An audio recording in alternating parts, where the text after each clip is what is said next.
My sister leaned toward me at her wedding reception, still smiling for the relatives gathered 10 feet away, and said quietly, "You're not my sister anymore." After tonight, the first sentence was cruel. The second was a mistake. Rachel thought I would hear rejection. What I heard was a deadline. I reached into my handbag, pulled out the single page I had carried into the ballroom, and laid it beside her untouched champagne. One line had been circled in black ink. Effective at 12:01 a.m. on the beneficiary's 40th birthday. Rachel looked down. The smile disappeared before she could stop it. Her fingers tightened around the stem of the glass, and for 1 second, neither of us said anything. I had spent the previous 3 weeks wondering whether she truly understood what our parents were trying to do. That look answered the question. I leaned closer and kept my voice low. "You still have time to stop it." Rachel's eyes snapped back to mine. "You have no idea what you're doing." I did. That was the problem. Before I tell you how my sister's wedding became the deadline for a plan involving money that was supposed to protect me after the worst year of my life, I hope you're doing well wherever you're listening from. Stay with me. Because what I believed about my parents for more than 20 years changed in less than 3 weeks. And the person who surprised me most was Rachel. If you enjoy family stories where the truth eventually catches up with the people who thought they could control it, subscribe to the channel and stay with me through the end. Rachel glanced toward the ballroom entrance. The band had just finished a song, and the room was filling with that warm, expensive noise weddings create when everyone has eaten enough, drunk enough, and decided the night has gone perfectly. Our mother was laughing beside the cake table. Our father stood near Evan's parents, holding a glass of bourbon and wearing the expression he always wore when he believed he had managed everything correctly. From across the room, we probably looked like two sisters having a private, emotional moment on a beautiful night. Rachel lowered her voice. "Put that away." "No." Her jaw shifted. "This is my wedding. I know. You promised you weren't going to make a scene. I haven't." That irritated her more than if I had raised my voice. Rachel had always known what to do with anger. She could cry around it, redirect it, bring our mother into the room, and turn the whole argument into a referendum on whether I was being difficult. Calmness gave her less to work with. She pushed the page back toward me with one finger. "Whatever you think this means, Dad has handled that trust for years. I know, and you've never cared before. That one almost worked, because it contained enough truth to hurt. I had cared. I simply had not watched every movement inside it. There is a difference, although 3 weeks earlier I had not understood how expensive that difference could become. I folded the document once but did not put it away. "Why after tonight, Rachel?" She stared at me. "You could have said I wasn't your sister anymore starting now. You could have said tomorrow. You could have said never speak to me again. But you said after tonight. You're twisting words." "Am I?" Her gaze dropped again to the circled line. That was when our mother noticed us. Susan Miller had always been able to detect tension from across a room if she thought it might embarrass the family. She handed her champagne to an aunt and crossed the ballroom toward us with my father a few steps behind. Patrick looked annoyed before he even reached the table. Then he saw the paper in my hand. His face changed too. Not dramatically. My father was better at controlling himself than Rachel. But his shoulders stiffened, and he looked directly at the bottom of the page instead of asking what it was. "Sarah," he said. "Not here." I looked at him.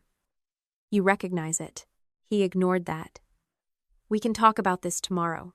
Mom touched my arm. "Please. Not tonight." I moved my arm away gently. "I'm not the one who brought it up." Rachel let out a short laugh. "You brought a trust document to my wedding. I brought it because I knew you might give me a reason to need it." Mom's eyes widened in the exact way they had when I was 17, and said something she considered disrespectful. "Do you hear yourself?" "Yes." Dad looked around the ballroom. Nobody had noticed us yet. Bridal suite, now. I could have refused. 3 weeks earlier, I probably would have, not because I was afraid of them, but because walking into a private room with my parents and Rachel was usually an invitation to have 3 people explain why my reaction was the real problem. But I wanted one thing before midnight. I wanted Rachel to make a decision while she still had the ability to make it voluntarily. So I followed them. The bridal suite was 2 hallways away from the ballroom. Rachel walked ahead of us, gathering her skirt in one hand. My mother shut the door behind us. Dad went straight to the small table near the window and turned around. "What exactly did your lawyer tell you?" he asked. It was the first time anyone had mentioned a lawyer. I looked at him. "Interesting question. Sarah, what makes you think I have one?" Rachel crossed her arms. "Because normal people don't show up at weddings waving trust documents." I wasn't waving anything. Mom sighed. "Can we stop arguing over words?"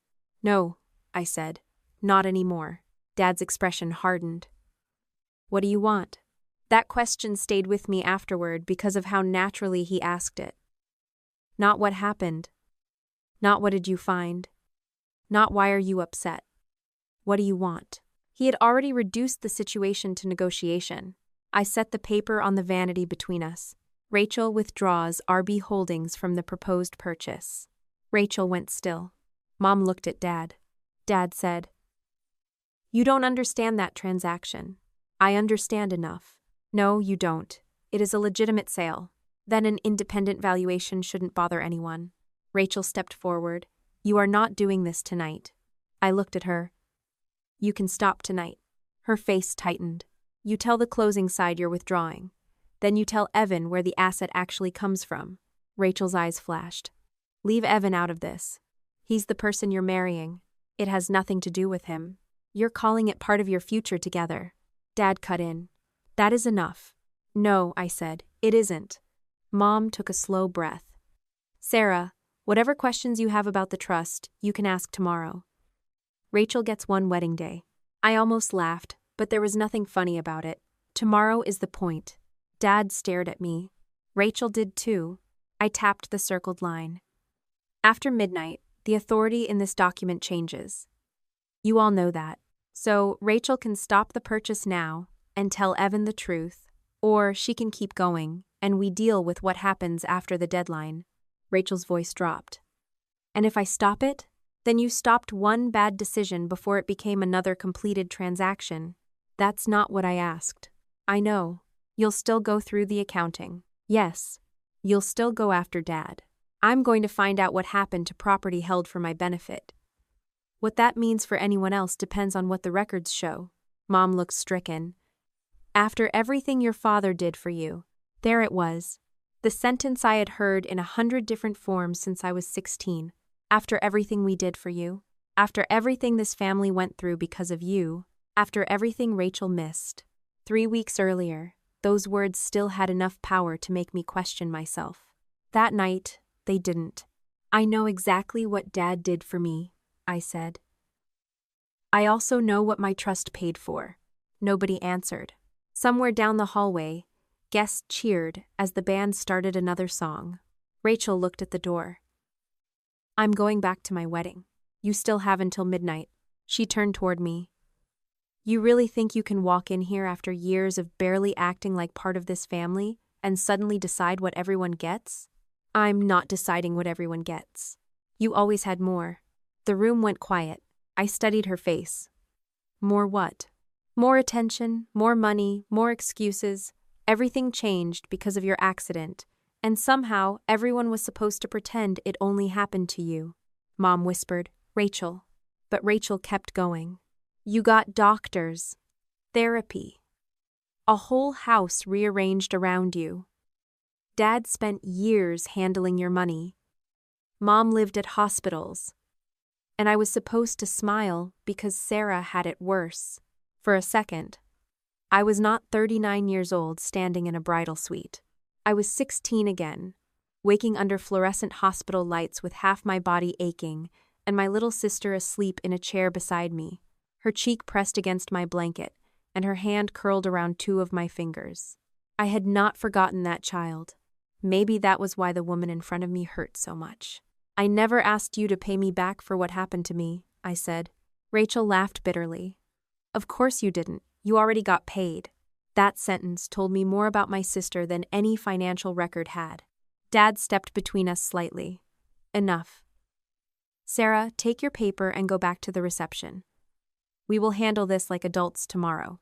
I picked up the document. No, I said. Tomorrow, you won't have the same choices you have tonight. Then I walked out. 3 weeks earlier, on a Saturday morning in late November, I had no idea any of that was coming. I was sitting at my kitchen counter in leggings and an old university sweatshirt, drinking coffee and sorting through mail I had ignored during a busy week. My 40th birthday was coming in December, one day after Rachel's wedding, and I had received a thick packet connected to the settlement trust created after my accident. I was used to receiving trust reports. That matters. I was not a woman approaching 40 who had somehow forgotten that a substantial legal structure existed in my name.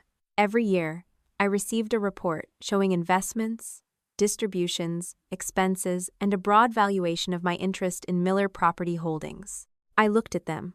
I filed them. Sometimes I asked questions.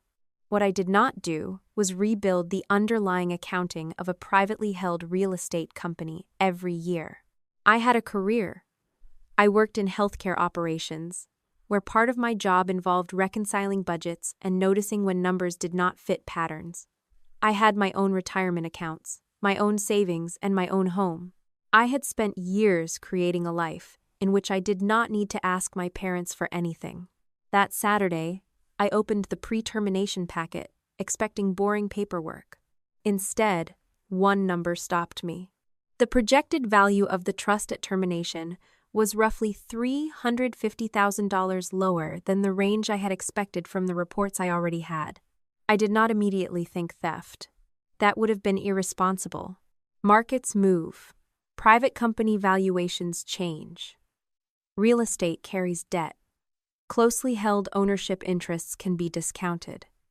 There were half a dozen ordinary explanations. So, I did what I did at work when a number looked wrong. I pulled prior reports.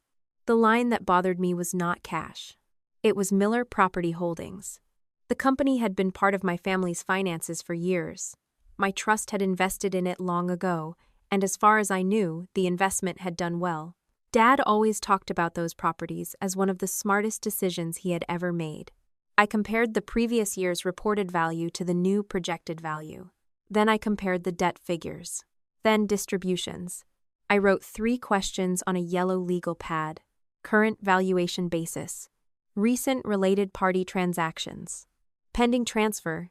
I stared at the last one for several seconds before writing an email requesting the detailed records I was entitled to inspect during the final period before the trust terminated. I kept the message neutral. I did not accuse anyone. I asked for documents. Less than 4 hours later, my father called. "Sarah, what are you doing?" "No, hello." I leaned against my kitchen counter. "Good afternoon to you too. I got notice that you requested the full transaction file." "Yes. Why?" "The projected value doesn't match what I expected." He exhaled. "Private assets move around. You know that." "I know. That's why I'm asking for the support." Silence. Then he said something he should never have said. "Why are you digging through old trust records 3 weeks before Rachel's wedding?" I looked down at the yellow pad. My request had not mentioned Rachel. It had not mentioned the wedding. It had not even mentioned December 13th. I kept my voice even. "Why does Rachel's wedding matter to my accounting?" Dad answered too quickly. "It doesn't." "Then why did you bring it up?" "Because the timing is ridiculous. Your sister has been planning this wedding for a year, and the last thing your mother needs is you inventing some financial crisis right now." "I haven't invented anything." "You saw one number." "Yes, and instead of calling me, you asked outsiders for records." "The records are mine to request." That changed his tone. My father had always been comfortable when disagreements stayed inside the family. Inside the family, history mattered more than documents. Inside the family, he could remind me how young I had been when he took over the settlement paperwork, how many nights he had spent talking to lawyers, how much stress he had carried. Records did not care who had sacrificed more. He lowered his voice. "Sarah, I have managed that trust responsibly for more than 20 years. Then the details should answer my questions." You are making something out of nothing, maybe. He hesitated. That was the first moment I became afraid there might actually be something there. Not because he sounded guilty, because he sounded scared of the process. We ended the call without resolving anything. 20 minutes later, Mom called. That was another family pattern. Dad handled facts. Mom handled feelings. She started softer. Your father is upset. I gathered that. He thinks you don't trust him. I asked for records. After everything he has done, I closed my eyes briefly. There it was again. I'm not accusing him of anything, but you know how this looks. To whom? Sarah. No, Mom. To whom? She changed direction. Rachel is already overwhelmed. The venue has been a nightmare. Evan's family is coming in from out of town. Can you please not start something before the wedding? I looked at the clock on my microwave. Dad had connected my trust request to Rachel's wedding. Now Mom had done the same. Neither had explained why. I'm asking about my trust, I said. Why do both of you keep answering me with Rachel's wedding? Mom went quiet. Then she said, because this family has had enough stress. I almost told her that stress was not an accounting category. Instead, I said, I'll call you when I understand the numbers. She hung up unhappy. For the rest of that afternoon, I worked through the reports already in my files. One line kept pulling me back. Miller Property Holdings. The company had been presented to me for years as a long-term investment held partly for my benefit. It owned rental properties and a commercial building. Dad often bragged that those assets had appreciated. If that was true, the value should not have dropped the way the new packet suggested without a reason. Late that evening, I received the first batch of detailed documents. Most of them looked exactly as boring as I had expected. Valuation tables, debt schedules, old approval paperwork. Then I found a transfer notice dated 9 days earlier. November 13th, 11:30 at night. The notice said an interest in Miller Property Holdings was proposed for transfer to an entity called RB Holdings. I read the name twice. Then I opened the attached ownership disclosure. Rachel Miller, my sister. I sat back from the screen and listened to my refrigerator hum in the quiet kitchen. 3 weeks before her wedding, my father was trying to transfer an asset connected to my trust into a company controlled by Rachel. I still did not know why. I still did not know whether the price was fair. I did not know whether Rachel understood what she was buying. But for the first time, the question in front of me was no longer simply why the trust was worth less than I expected. It was why my family had been so afraid of me looking before December 13th. The first thing I did the next morning was make myself prove I wasn't overreacting. That may sound strange after what I had found, but I had spent years working in healthcare operations, and one habit had become automatic. When a number looked wrong, I did not build a story around it before I understood the inputs. A discrepancy could be fraud. It could also be timing, classification, debt, an outdated valuation, or something as boring as a reporting convention that changed from one year to the next. My father had managed the trust for more than 2 decades. I had no intention of accusing him of stealing from me because one projected figure made my stomach tighten. So I spread 3 years of annual reports across my dining table, opened a blank spreadsheet, and started with what I actually knew. Every report listed the same major categories: marketable investments, cash reserves, a few smaller holdings. Then, Miller Property Holdings, the family real estate company my father had built over the years. The trust had owned an economic interest in it since I was in my 20s. That had never been hidden from me. The reports showed the LLC as a long-term asset, and for years the value had generally moved upward. That was why the new figure bothered me. Private company interest did not behave like checking accounts. I knew that. They could be discounted because they were difficult to sell. Debt could rise. Property values could fall. A minority owner could have less control and therefore less market value than a simple percentage of the underlying real estate suggested. I wrote all of that down before I wrote anything else. Then I wrote 3 questions. What valuation method was being used now? What related party transactions had occurred recently? Was there any pending transfer involving the trust's LLC interest? I stared at the third question longer than the others. The night before, I had already seen the name RB Holdings. I knew Rachel controlled it, but knowing that a proposed transfer existed was not the same as understanding what was being transferred, at what price, or whether it was even unusual. My father had been involved in real estate for most of my adult life. He created entities for everything: holding companies, management companies, project-specific LLCs. If I wanted the truth, I had to resist the easiest conclusion. That was one of the things I had gotten wrong about my family for years. I had always assumed my biggest weakness was that I trusted them too much. It wasn't.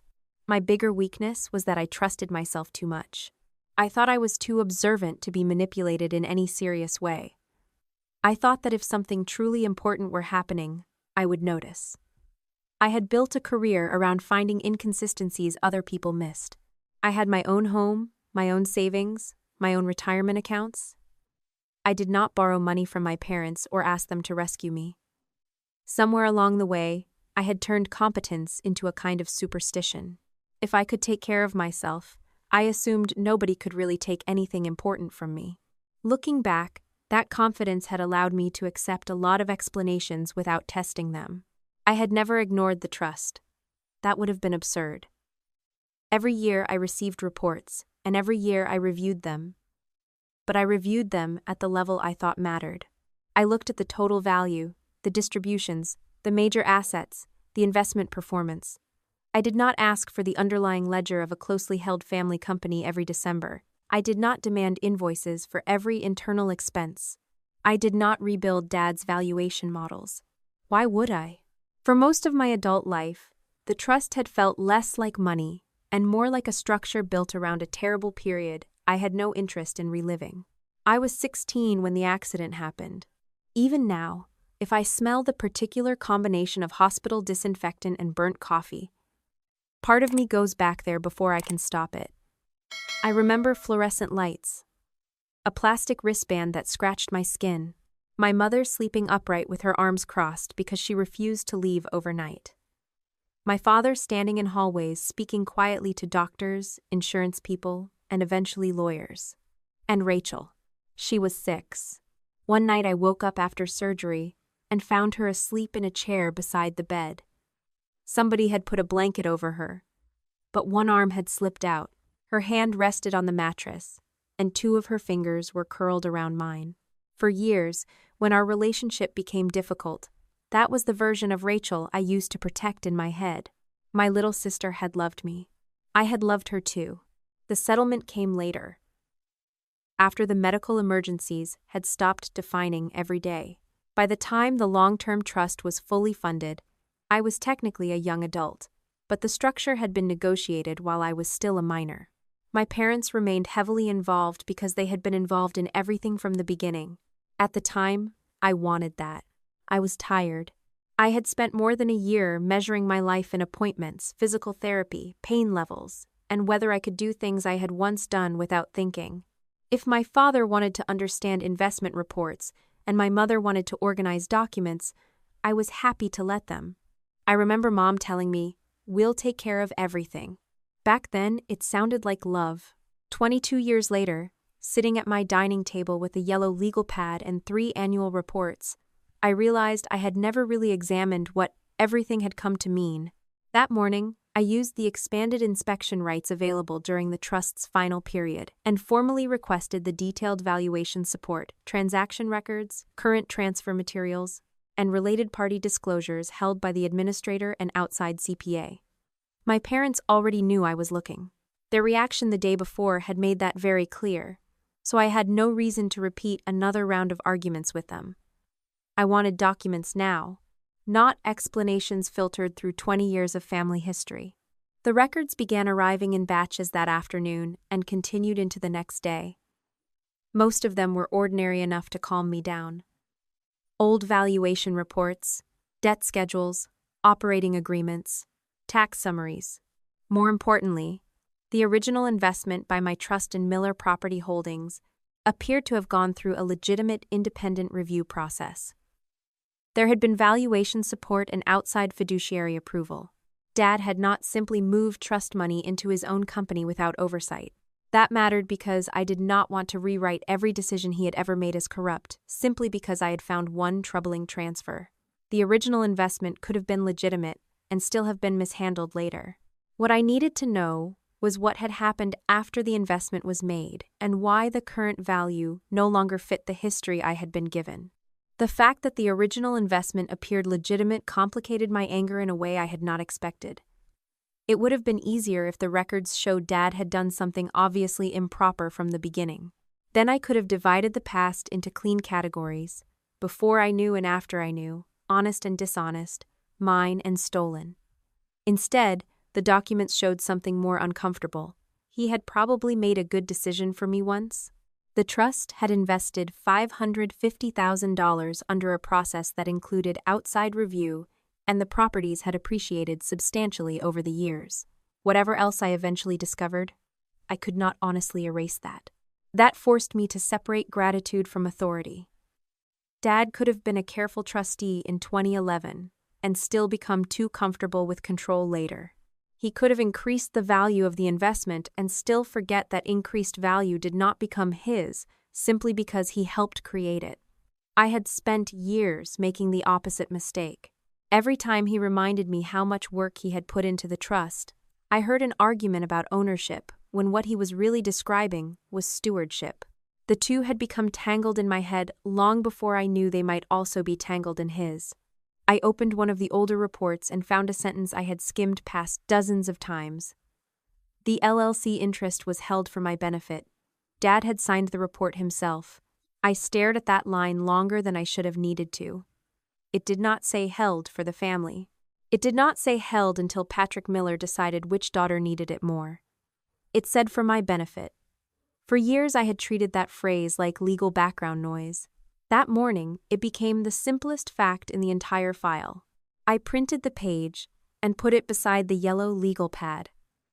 I did not know yet that I would carry that same page into Rachel's wedding.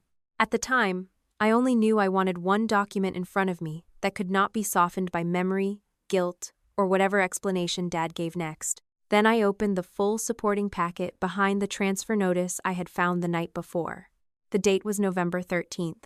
The timestamp was 11:30 p.m. The document referred to a 30-day transfer notice period under the LLC operating agreement. I read it once, then again. I leaned back from the screen. That alone did not prove wrongdoing. Rachel could buy an asset at fair value. Family members could transact with each other under proper conditions. The word related party did not automatically mean theft. I repeated those things to myself because I was not going to become sloppy simply because I was angry. Then I opened the next page. It was a schedule of the trust's economic interest. 35%. The next section referenced a proposed purchase price, but the detailed valuation support had not yet been included in the batch I received. I wrote it down. Then I noticed something else. The notice period had not started with the packet I received. It had started 9 days earlier. November 13th at 11:30 at night. I opened my calendar and counted forward. 30 days. December 13th. Rachel's wedding day. I sat absolutely still. It was not proof. Not yet. But it was the first time I saw the shape of something larger than a bad number. Dad had asked why I was looking before Rachel's wedding. Mom had begged me to wait until after it. And somebody had started a 30-day transfer process moving an asset connected to my trust into Rachel's company on a schedule that ended the same night she got married. At that point, I still did not know whether Rachel understood any of it. I still did not know whether the price was fair. I still did not know what would happen at the end of the 30-day period. But I knew one thing I had not known 24 hours earlier. My family was not worried that I had started asking questions. They were worried that I had started asking them before December 13th. I spent most of the next morning trying to answer a question I had avoided for years because I thought I already knew the answer. What had my parents actually paid for after my accident? And what had been paid out of the settlement that was supposed to protect me? The question was harder than it sounds, because family stories are not accounting records. My mother had never sat me down with a spreadsheet and said, "We personally paid this much." The trust paid this much. Insurance covered the rest. What I had grown up with were phrases. We went into debt for you. Your father worked himself sick. We had to rebuild half the house. We spent years paying for specialists. None of those statements had sounded unusual when I was 17 or 22. They sounded like the natural language of parents, reminding a child how much they had sacrificed. I went to the hall closet and pulled down a blue 3-ring binder I had not opened in years. The plastic cover had cracked at the corners, and one of the metal rings no longer closed cleanly. Rachel used to tease me about that binder when we were younger. Sarah keeps everything, she would say, whenever she found me filing receipts or discharge summaries. At the time, I thought she was making fun of how obsessive I had become after the accident. When so much of your life is controlled by other people's schedules, keeping paper can feel like one small way of knowing where things are. Inside were old rehabilitation schedules, insurance explanations, pharmacy receipts, notes from physical therapists, invoices for medical equipment, and paperwork from contractors who had modified our house. I remembered the renovation because my mother had referred to it for years as one of the great financial sacrifices of our family. The downstairs bathroom had been widened. A doorway had been changed. A temporary ramp had been added at the back entrance. Dad had told the story enough times that I could almost hear his voice before I found the invoice. We had to take on debt just to make the house work for you. I found the contractor bill first. Then, clipped behind it, I found a reimbursement statement from the settlement administration file. The trust had paid most of it. I sat there on the floor with the binder open across my knees and read the numbers 3 times. The reimbursement had not been hidden. It was plainly documented. The trust had paid the contractor after the work was completed, less a smaller amount that had come from insurance. My parents had not personally carried the full cost the way they had always implied. That did not mean they had done nothing for me. My mother still had to sit in hospitals. My father still had to drive me to appointments and argue with insurers and miss work. The physical labor, fear, exhaustion, and disruption had been real. I did not want anger to flatten the past into something simpler than it had been. But money was different. They had used the renovation for years as proof that I owed them restraint. When I was 23 and considered renting an apartment closer to work, Mom reminded me how much they had spent adapting the house for me. I chose a smaller place farther away because I did not want to hear that I was throwing away something they had sacrificed to build. When I was 27, I paid out of pocket for a procedure my insurance only partly covered because I did not want to ask the family for more, even though I now understood that nobody had been asking my parents to pay for it in the first place. I had spent years feeling guilty about invoices I had effectively paid myself. That realization was worse than seeing a bad number in a trust report. I kept going. An adapted vehicle had been another family legend. Dad liked to say he had bought a whole new car because Sarah needed equipment space. The truth was more complicated. He had bought the vehicle, but the trust had reimbursed a substantial portion because it was used for my transportation during rehabilitation. Again, not all of it. Again, my parents had contributed time and money. But again, the story I had been given was not the story in the paperwork. I made a list. House renovation, mostly reimbursed. Vehicle adaptation, materially reimbursed. Specialist travel, partly paid through settlement-related funds. Several pieces of equipment Mom had referred to as what we had to buy for you, paid directly through medical or trust funds. By lunchtime, I had stopped feeling shocked at each individual item. What unsettled me was the pattern. The actual financial burden on my parents had been real but smaller than the moral debt they had taught me to carry. I closed the binder and sat at the kitchen table for a while without touching anything. That was when I started thinking about Rachel. I had spent so many years reacting to her as an adult that I had stopped remembering what it must have been like to be her as a child. She was 6 when I was injured. 6 is old enough to notice everything and too young to understand almost any of it. One of her birthdays had been canceled because I was admitted to the hospital unexpectedly. I do not remember the exact medical reason anymore. I remember the balloons. They were yellow and purple, tied to the backs of the dining room chairs, because Mom had set everything up the night before. There was a cake in the refrigerator with Rachel's name on it. By morning, I was in enough pain that my parents took me back to the hospital, and the party disappeared. I remember Rachel standing in the hallway wearing a pink sweater and staring at the gift bags lined up by the wall. Mom crouched in front of her and said, "You know we have to put Sarah first right now." Rachel started crying. At 16, I was too miserable to understand what that sentence might become in a 6-year-old's mind. I remember feeling guilty. I remember telling Mom to let Rachel have the party without us. I remember Mom saying there was no way she was leaving the hospital. For years afterward, I filed that memory under evidence that Rachel had been spoiled even then. That morning, I looked at it differently. Rachel had lost things too. Not in the same way I had. She did not have surgeries. She did not relearn basic movements. She did not live in pain or wake up wondering which part of her life would return and which part never would. But a 6-year-old had watched her family reorganize itself around a crisis she could neither control nor understand. That mattered. It did not make my trust hers. It did not justify whatever was happening with RB Holdings. But it mattered. I also had to admit something about myself that I did not especially enjoy admitting. By the time Rachel was a teenager, I had stopped trying very hard to understand her. She could be dramatic. She learned early that if she cried, Mom moved toward her. If I went quiet, Mom assumed I would manage. Rachel wanted the nicer dress, the bigger birthday dinner, the car with more features. I looked at all of that and decided I knew what she was. Spoiled. Once I assigned her that word, I used it to explain almost everything. When she complained that our parents had always treated me differently, I assumed she meant she wanted more attention. When she said she felt invisible after my accident, I thought she was turning my trauma into her grievance. Sometimes she was, but I had also stopped asking what she actually remembered. That was my flaw, and I could see it now without giving her ownership over what came next. Understanding someone's wound is not the same as agreeing with what they do with it.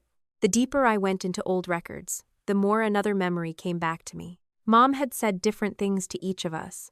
To me, she said, "Rachel missed out on so much because of what happened to you." To Rachel, she said things like, "We can't afford that because of Sarah's medical expenses." I had heard versions of both. When Rachel wanted to go on a school trip in middle school, Mom told her money was tight because of my therapy. I remember it because Rachel slammed her bedroom door and later told me I ruined everything even when I was not trying. Years later, when I objected to my parents buying Rachel an expensive graduation gift, Mom looked at me and said, "You have to understand how much of her childhood was shaped around your needs." At the time, those statements felt like two separate arguments. Now they looked like the same mechanism. Tell Rachel that Sarah is the reason you cannot have more. Tell Sarah that Rachel deserves more because she lost something because of you. Each daughter becomes the invoice for the other. I still did not know whether my parents had done that deliberately. I did not know whether there had ever been a conscious plan to make us resent each other. Families rarely operate that neatly. People repeat excuses because the excuses work. But I could see the result. Rachel learned that my accident explained what she lacked. I learned that her disappointment was something I had to compensate for. The trust records were starting to look less like a separate financial problem, and more like the physical version of an emotional system we had lived inside for years. That afternoon, I called a trust and estates attorney. His name was Daniel Mercer. I had found him through a professional referral from someone I trusted at work, not through my family. I sent him only the documents relevant to the questions I had, and we scheduled a consultation for the next morning. I went into the call expecting either reassurance or alarm. He gave me neither. "That's a good sign," I told him after 20 minutes. He smiled slightly. "It usually means the documents are complicated." I walked him through the trust history as I understood it. The annual reports, Miller Property Holdings, the pre-termination packet, and the transfer notice involving RB Holdings. He asked precise questions. Who approved the original LLC investment? Did the trust instrument permit closely held family investments? Was there an independent valuation at the time? What reporting rights did I have? What did the operating agreement say about transfers? Had I signed any consent involving Rachel or RB Holdings? I answered what I could and told him when I did not know. When he reached the original 2011 investment documents, he slowed down. "This part matters," he said. "From what you sent me, the original investment does not look like a secret transfer your father invented. There was an independent review. There was valuation support. The trust received a defined economic interest. So that was legal? I'm not giving you a final opinion on one call, but it appears facially defensible." I felt a strange rush of relief. It would have been easy, emotionally, to decide everything my father had touched was corrupt. Part of me wanted that simplicity. Daniel did not give it to me. "The important question," he continued, "is what happened afterward." He explained that closely held family assets create exactly the kind of situation where documentation and conflicts matter. A good investment could still be handled badly later. A transaction could start properly and become problematic years afterward. "What should I be looking for?" I asked. "Related, party benefits, unequal treatment, unsupported expenses, loans on terms the company wouldn't offer anyone else, and this proposed transfer. To Rachel, to an entity she controls, yes. Is that automatically improper?" No. That answer grounded me again. What would make it improper? The terms, the value, the process, the authority. Whether required safeguards were followed, whether the trust was treated fairly compared with the people on the other side of the transaction. That was the first moment I fully understood the shape of what I needed to prove. Not that my father had helped Rachel. Parents help their children every day. Not that Rachel had received money. Adults receive family gifts. Not that the trust had invested in a company my father controlled. That had been approved. The question was whether economic value belonging to the trust had been redirected away from the trust for Rachel's benefit. Daniel asked me not to confront anyone further until we had better records. I already spoke to my father. That's not ideal. I asked questions. I didn't tell him what I think. Good. Keep it that way. What about Rachel? Do you know what she knows? No. Then don't answer that question for her. I wrote that down. Do not answer that question for her.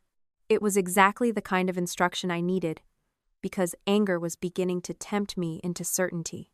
I wanted to believe Rachel did not understand. The transfer could have been Dad's idea. He could have told her RB Holdings was simply buying a piece of family property. Rachel had grown up watching him move assets between companies. She might have assumed everything in Miller Property Holdings belonged to our parents. I did not know yet, so I waited. The next batch of records arrived 2 days later. This time, the outside CPA file included more than trust-level summaries. It included supporting schedules for several transactions inside Miller Property Holdings. That was where the story changed again. The first item was an advance made to a small company. Rachel had started with a friend. On paper, it was a business development loan. The interest rate was below what the CPA's comparison schedule suggested the LLC normally charged unrelated borrowers. There was almost no documentation of collateral. The second was a contractor invoice tied to Rachel's condo. The LLC records classified it as marketing and presentation work. The description on the actual invoice referred to cabinetry, lighting, and finish work at Rachel's residential address. The third was another advance that had later been partially written down. I called the forensic reviewer Daniel had recommended and asked the question that had been building in my head. "So I paid for all of this?" He corrected me immediately. "No." I appreciated him for that. He explained that my trust held a 35% economic interest in the LLC. My parents controlled the rest. If the LLC spent $100 improperly for Rachel's personal benefit, I could not say $100 had been taken from me. But if that spending reduced the value or distributable income of the company, the trust bore its proportional share of that loss. "That distinction matters," he said. "I know. And there may be legitimate explanations for some of these. I know. You don't sound convinced. I'm trying not to be convinced before the evidence is." He laughed once. "That's healthier than most clients. We chose 3 transactions to trace more carefully rather than trying to rebuild every dollar the company had ever spent. That was another important decision. I was not going to turn 2 decades of family finances into a conspiracy because I had discovered a pattern. If something had been legitimate, I wanted it left alone. If something had not been legitimate, I wanted to know exactly why. By that evening, though, even the limited review was troubling. The Rachel-related advances had produced little measurable business return. The condo invoice had no clear business justification. One written-down advance had reduced LLC value without any corresponding benefit to the trust. None of it was enough by itself to explain the entire projected value gap. But it told me the boundary had already been crossed more than once. What I still did not know was whether Rachel knew whose economic interest was being affected. I wanted that distinction to matter. I wanted to be able to look at my sister on her wedding day and believe that whatever our parents had done, she had not knowingly participated. Late that night, I opened another folder from the CPA production. Most of it was boring correspondence about valuations, tax documents, and internal transfers. Then I saw an email thread from 5 years earlier. The subject line was ordinary. Trust timing. Rachel's name was on it. I stopped scrolling. For a few seconds, I just looked at the screen. Then I opened the message. The first line was from my sister. How much is left before it becomes completely hers? For the next 2 days, I forced myself to stop using the word stealing. Not because I thought everything was fine. By then, I had enough documents in front of me to know something was wrong. But there was a difference between knowing value had leaked out of Miller Property Holdings and knowing who had caused it, why they had caused it, and whether Rachel understood what she was receiving. If I wanted the truth, I could not let anger do the accounting for me. The forensic reviewer Daniel had recommended was named Mark Ellison. He had the dry patience of someone who had spent most of his career explaining complicated financial structures to people who desperately wanted simple answers. On our second call, he shared his screen and pulled up 3 transactions from the LLC records. Let's start with the advance to Rachel's company, he said. The amount was a little over $80,000. The company Rachel had started with a friend was supposed to provide staging and interior consulting for rental properties. According to the paperwork, Miller Property Holdings had advanced the money to help them expand. Does that make sense for the LLC? I asked. It could? That was becoming one of my least favorite answers. Mark highlighted the interest rate. What I don't like is this. The rate was substantially lower than the rate shown in 2 unrelated commercial loans the LLC had made around the same time. Maybe Dad was helping her get started. He probably was. Is that automatically a problem? No. I waited. Mark zoomed out. The problem is not that a family business helped a family member. The problem is whether the terms were reasonable for the company and whether the company's economic owners bore a cost for the benefit Rachel received. There it was again, the distinction I kept having to make. My father could give Rachel his own money. He could charge her less rent on property he personally owned. He could buy her a car, pay for a vacation, hand her a wedding check, or leave her every dollar that belonged to him. What he could not do was treat the portion of a business economically owned by my trust as though it were an extension of his personal checking account. Mark opened another file. The advance had been renewed twice without meaningful principal repayment. Then part of it had been written down. How much of that loss belongs to the trust? I asked. Not all of it. I know. He looked at me through the screen. I'm going to keep saying that. Please do. The trust held 35% of the LLC's economic interest. My parents controlled the remaining 65%, so if the company absorbed a loss, the trust suffered proportionally. I could not honestly say I had paid Rachel $80,000. But I could say the company in which my trust held a 35% interest had given her unusually favorable terms and later absorbed part of the loss. That mattered. Mark moved to the contractor invoice tied to Rachel's condo. That one bothered me more because of how ordinary it looked. The invoice covered custom cabinetry, lighting fixtures, finish carpentry, and repainting at Rachel's residential address. LLC ledger, however, the expense had been categorized under marketing and property presentation. Was the condo ever owned by Miller Property Holdings? I asked. No. Used as a model unit? Nothing in the records says so. Was Rachel hosting company events there? Not that I've seen. I stared at the invoice. I remembered the condo. Mom had thrown Rachel a housewarming dinner when she bought it. She walked everyone through the kitchen like she had personally designed a museum. The cabinets were pale oak, the hardware brushed brass, and there was a lighting fixture over the island that Mom kept describing as European. I had brought Rachel a bottle of wine and a houseplant. Dad had stood in the kitchen and said, "Your sister has an eye for value." At the time, I thought he meant she had negotiated a good purchase price. Now I was looking at a contractor invoice for some of the work I had admired that night. Could there be a legitimate explanation? I asked. Yes. Mark clicked into another folder. But there should be documentation supporting it. And there isn't. Not in what we've received. That phrase mattered too. Not in what we've received. I was learning to leave space between suspicion and proof. The third transaction was another advance to a Rachel-related venture. Smaller, less dramatic. But unlike the first, it had eventually been partially written off without any clear collection effort. By the end of the call, I felt angry enough to start making statements Mark would not let me make. So I paid for her condo and her business. No, I leaned back. I knew you were going to say that. Because it's important. Fine. Explain it again. He did. My parents owned most of the LLC. Some of the economic cost was theirs. The trust bore its proportional share. If we eventually proved the transactions were improper, the harm to me would have to be calculated based on the trust's actual economic interest and the specific effect of those transactions, not on how satisfying it felt to say Rachel had spent my money. I rubbed my forehead. I hate that you're right. That's usually a good sign. It doesn't feel like one.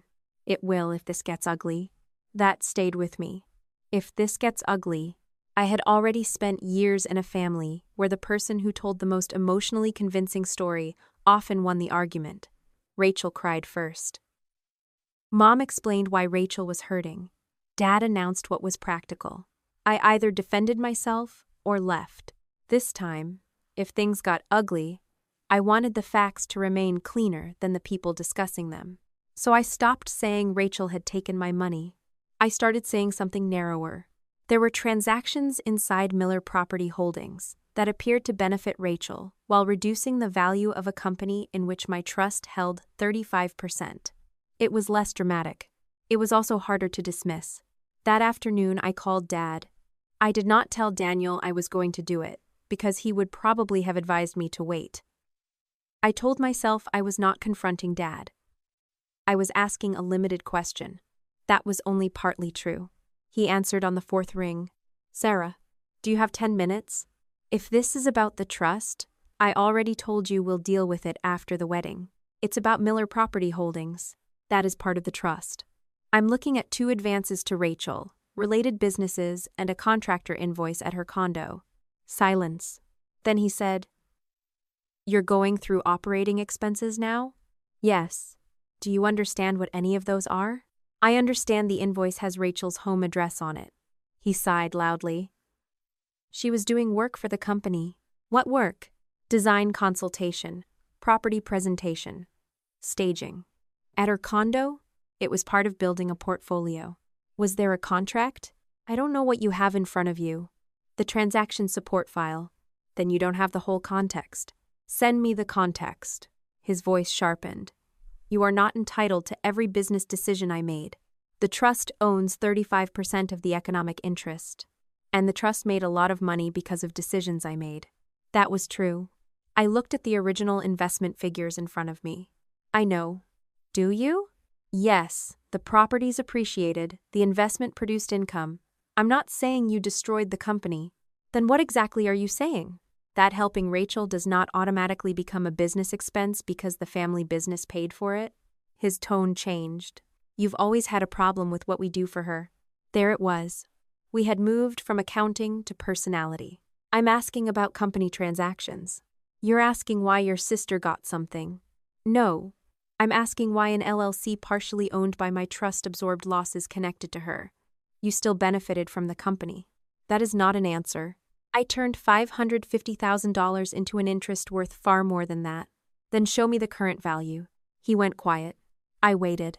Finally, he said, "Closely held interests are not worth what you think they are. I haven't told you what I think they're worth. You're comparing property values to a minority interest. That's not how it works. I know. Do you?" "Yes, Dad. I know debt matters. I know control matters. I know marketability matters. I'm not dividing the building value by 3 and calling it fraud." For the first time in the call, he had no immediate response. I continued. "I'm asking about the proposed transfer to RB Holdings." He exhaled slowly. "That is a legitimate transaction. At what price?" "You have the documents. I have part of them. Then wait for the rest." "Why RB Holdings?" "Because Rachel is interested in maintaining a long-term ownership position in an asset held for my benefit, in a family company. You wrote in prior reports that the interest was held for my benefit." "It is." "Then why are you talking about it like it belongs to all of us?" "Because you don't understand how families build assets." I almost laughed. Instead, I asked, "Would you offer the same terms to someone who wasn't Rachel?" He did not answer. "Dad? You're asking a hypothetical. I'm asking whether this is a market transaction. I'm not going to sit here and have my daughter cross-examine me." "Then don't treat the question like an attack. You have always done this." "Done what?" "Acted like you're the only person in the family who understands responsibility." That surprised me enough that I stopped speaking. My father continued. "Rachel has made mistakes. She's younger than you. She needed more help getting established. That does not mean every time we help her, you get to open a ledger and demand an equal check." "I don't want an equal check." "It sounds like you do." "I want an explanation for expenses and a proposed sale involving something my trust owns. You have more financial security than she does." There it was. Not a denial. A justification. I sat back in my chair. "How much security I have does not change ownership." His voice cooled. "Your mother was right. This is about the wedding." "No, you keep making it about the wedding. Because that's when you chose to do this." "I did not choose when the termination packet came. You chose how to react." "Yes. And you chose to drag Rachel into it." I stared at the RB Holdings paperwork. "Dad, her company is the buyer. It's an entity. She controls it. That doesn't make it improper." "No, the terms might." He was quiet again. Then he said, "You're going to regret turning this into a family war." I had heard versions of that warning before. Usually it meant, if you insist on a boundary, the conflict that follows will be your fault. "I'm not asking anyone to go to war," I said. "I'm asking for the records." He hung up. "Mom called that evening." "Of course she did." I answered because by then I had started treating their reactions as data. "Your father says you accused him of stealing." "I did not." "He says you implied he gave your money to Rachel." I asked about 3 LLC transactions. "Sarah, listen to yourself." "I am." "You're going through your sister's finances days before her wedding." "They're not her finances, they're LLC records." "Why does that distinction matter so much to you?" "Because the LLC is partly owned by my trust." She sighed. "Everything always has to be technically correct with you." I almost smiled at that. "I'd prefer financially correct, too." "This isn't funny." "I'm not laughing." Mom was silent for a moment. Then she said, "You have always resented the things Rachel got." That was so obviously untrue that my first instinct was to defend myself with a list. I paid for my own college expenses after the trust covered years. I bought my own home. I never demanded my parents match Rachel's car, her condo help, her business support, or any of the other things they gave her. Then I stopped. The list would not matter. Mom was not making a factual claim. She was building a motive for me.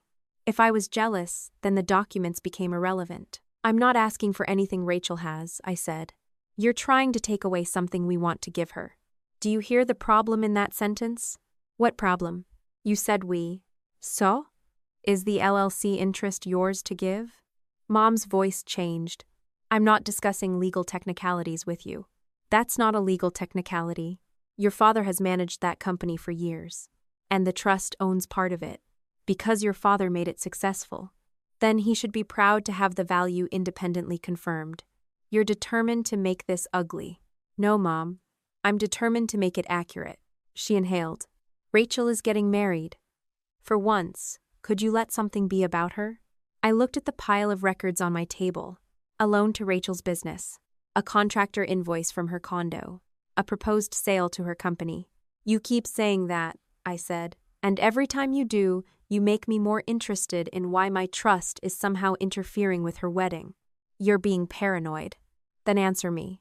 I don't know what you want me to say. The truth would be a good start. Her tone hardened.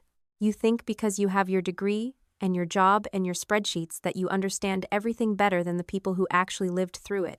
What does that mean? It means you have no idea what your accident did to this family. There was a time when that sentence would have ended the conversation. It carried too much history. I would have pictured Mom in hospital hallways, Dad missing work, Rachel's canceled birthday, the house turned upside down. I would have decided whatever I was asking was not worth reopening old wounds. That night, I did not retreat.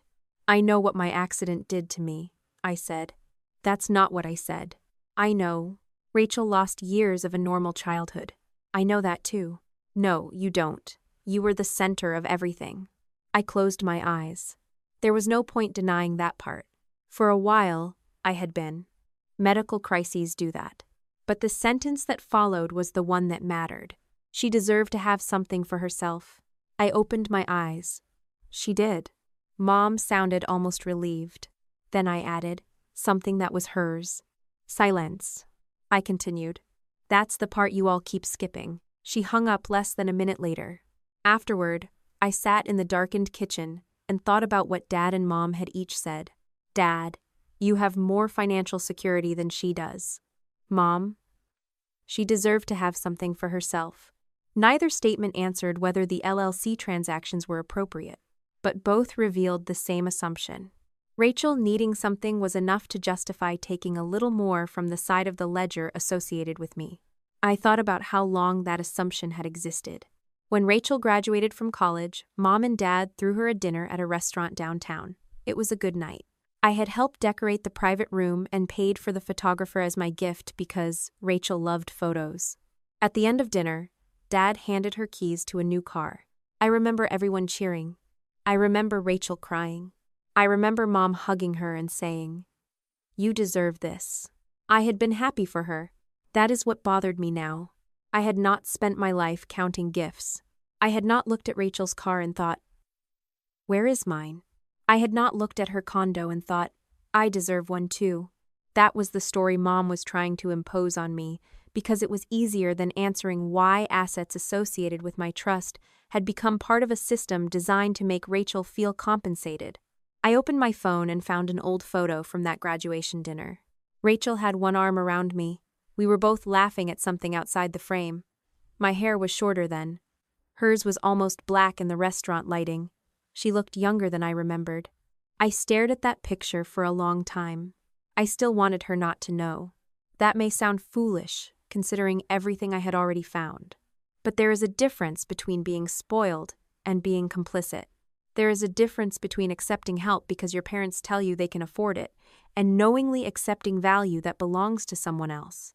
I was not ready to erase that difference until Rachel erased it herself. The next morning, Mark sent me a short written summary of the 3 transactions we had reviewed. He was careful with language. Potential below-market related party advance.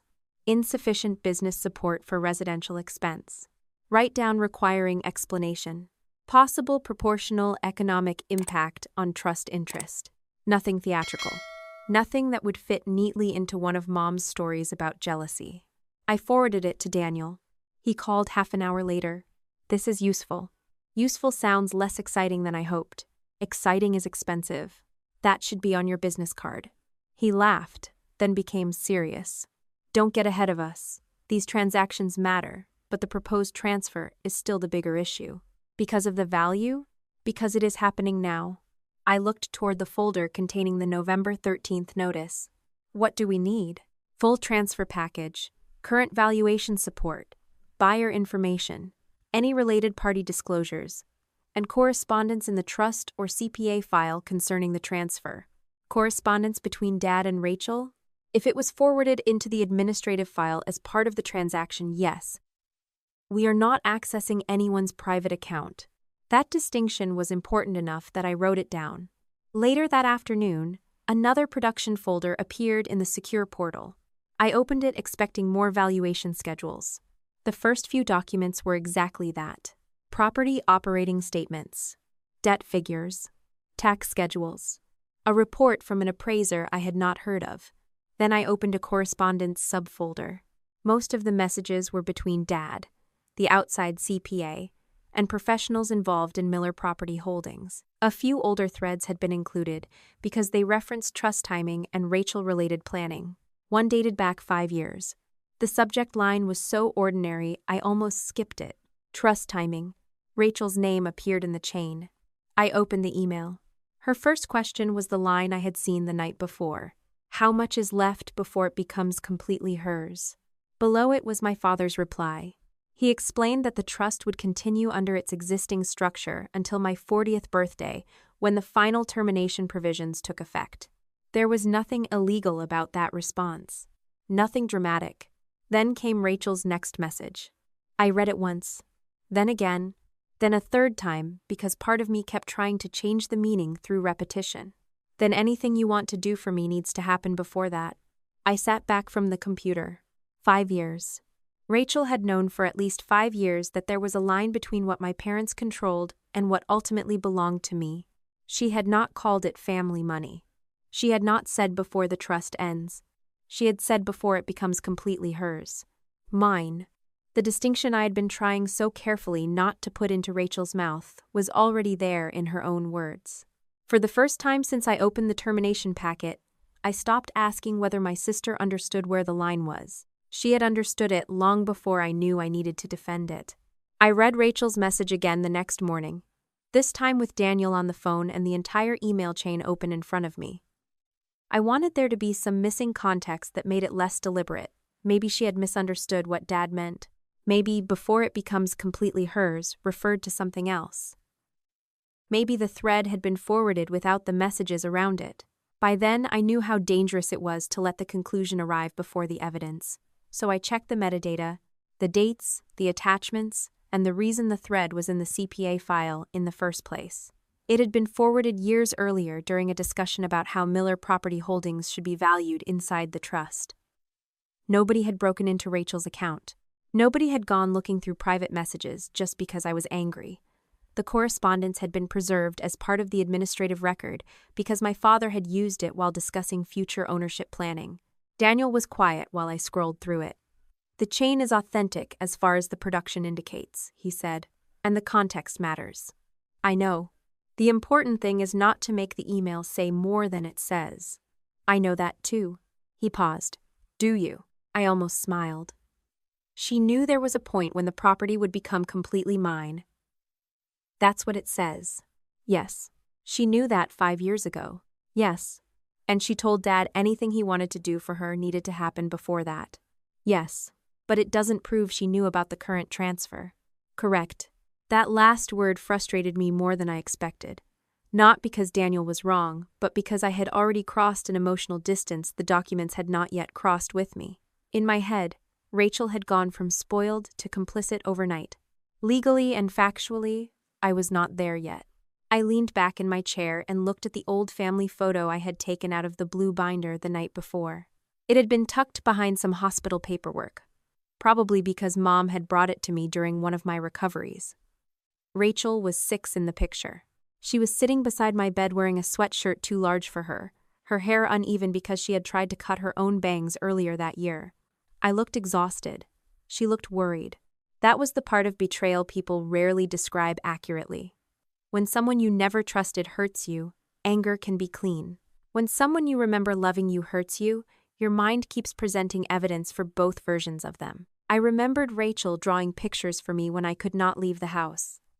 I remembered her carrying one of my crutches around and pretending it was a microphone until Mom yelled at her. I remembered the first time I managed to walk farther than the physical therapist expected, and Rachel clapped so loudly, everyone in the room laughed. Those memories were true. The email was also true. I did not have to erase one to accept the other. That afternoon, another set of records appeared in the secure portal. The production included later correspondence that referenced trust timing, although not all of it was directly between Rachel and Dad. Some were internal CPA notes summarizing conversations. Others were forwarded emails attached to transaction preparation files. One message from a couple of years after the first email caught my attention. Rachel had been discussing a property opportunity with Dad. Most of the conversation was ordinary. Financing, renovation estimates, whether she should own the property personally or through an entity. Near the end, she asked him whether he could still move anything out of Sarah's side before final termination. I read that wording slowly. Not our side, not the family account, Sarah's side. Dad's answer was cautious. He told her anything involving the trust had to be done under the existing terms and before final termination, and that some transactions required valuation support. Rachel responded with a thumbs up, and then changed the subject to financing. It was not a confession. It was not a plan. But it destroyed another excuse I had been trying to preserve for her. She understood there was a boundary. She knew that my trust was not simply another drawer in the family filing cabinet. She knew there were things my father could control temporarily that would later become mine without him. I closed the laptop and walked outside. I live in a neighborhood where people wave, even if they do not know each other well. It was cold enough that evening for me to see my breath. Someone 3 houses down had already put white Christmas lights along a porch railing.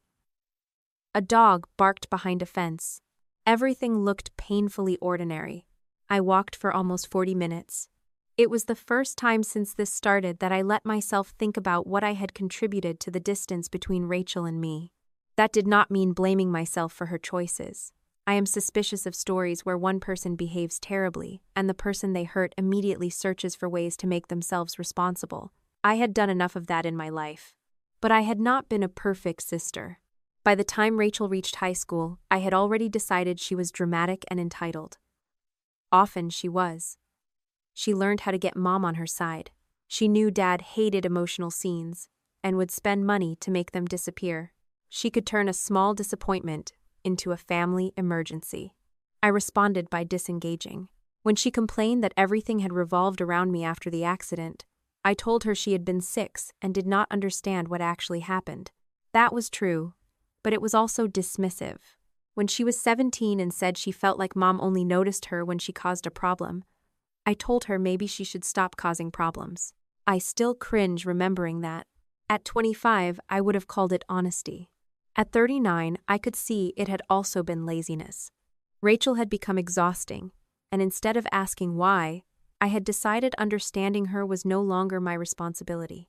Maybe that decision was healthy in some ways. Maybe it was overdue. But it also meant there were years when I saw her only through the label I had given her. Spoiled. I could acknowledge that without giving her permission to take from me. That distinction became increasingly important. Rachel's childhood pain was real. Her adult entitlement was still hers. I returned home and wrote a sentence on the legal pad I had been using since the first packet arrived. Understanding why is not the same as excusing what. I underlined it once and moved on. The next morning, Evan called me. I almost did not answer because I was in the middle of work, but his name appearing on my phone made me curious. Evan rarely called me directly. We got along well enough, but we were not close. Most of our communication happened in family group messages or when Rachel was standing beside him. "Hey, Sarah," he said. "Sorry to bother you." "You're fine." Rachel said you had the hotel transport spreadsheet. I looked at the clock on my monitor. I do. Her Aunt Linda changed flights again, and I'm trying to figure out whether we need another car Saturday afternoon. That sounded normal enough. Months earlier, Rachel had added me to a shared wedding planning folder because she wanted help coordinating family transportation and hotel arrivals. I had agreed because spreadsheets were one thing in this family nobody objected to me controlling. "I'll update it," I said. "Thank you. I swear this wedding has generated more logistics than my entire job. You should try healthcare operations." "I'd rather get married twice." I laughed. It was the first normal conversation I had had with anyone connected to the wedding in several days. Then Evan said, "Actually, while I have you, can I ask you something?" "Sure. Do you know anything about the property your parents are giving us?" I stopped moving. "What property?" "I'm not sure." He laughed awkwardly. That sounds ridiculous when I say it out loud. Rachel keeps telling me to let Patrick handle it because it's some family real estate thing. I stared at my screen. What exactly did Rachel tell you? That your parents are transferring us part of the family property portfolio. Or maybe an interest in the company that owns it. I honestly don't know enough about how Patrick structures things. Us. Rachel had described it as something going into their married future. Did she say the name Miller Property Holdings? Yeah, I think so. My pulse started rising. I made myself slow down. Did she say who currently owns the interest they're giving you? My understanding was your parents. There it was. Not proof of a lie, exactly, but proof of omission. Evan continued before I could answer. Is there some family issue around it? Rachel gets weird when I ask details. I had a decision to make. I could tell him everything I suspected. I could say the trust owns the interest. I could tell him Rachel had known for years. I could show him the email. For about 3 seconds, I wanted to. Then I stopped myself. I still did not know the exact terms of the current proposed transfer. I did not know the full valuation. I did not know whether the transaction could legally complete. And despite everything I was learning, I was not going to destabilize my sister's relationship based on a case I was still assembling. Not yet. So I answered only what I knew I could defend. I'm reviewing some ownership records right now, I said. There was a pause. That sounds ominous. It means I don't want to tell you something before I'm sure. Fair? Did Rachel give you any documents?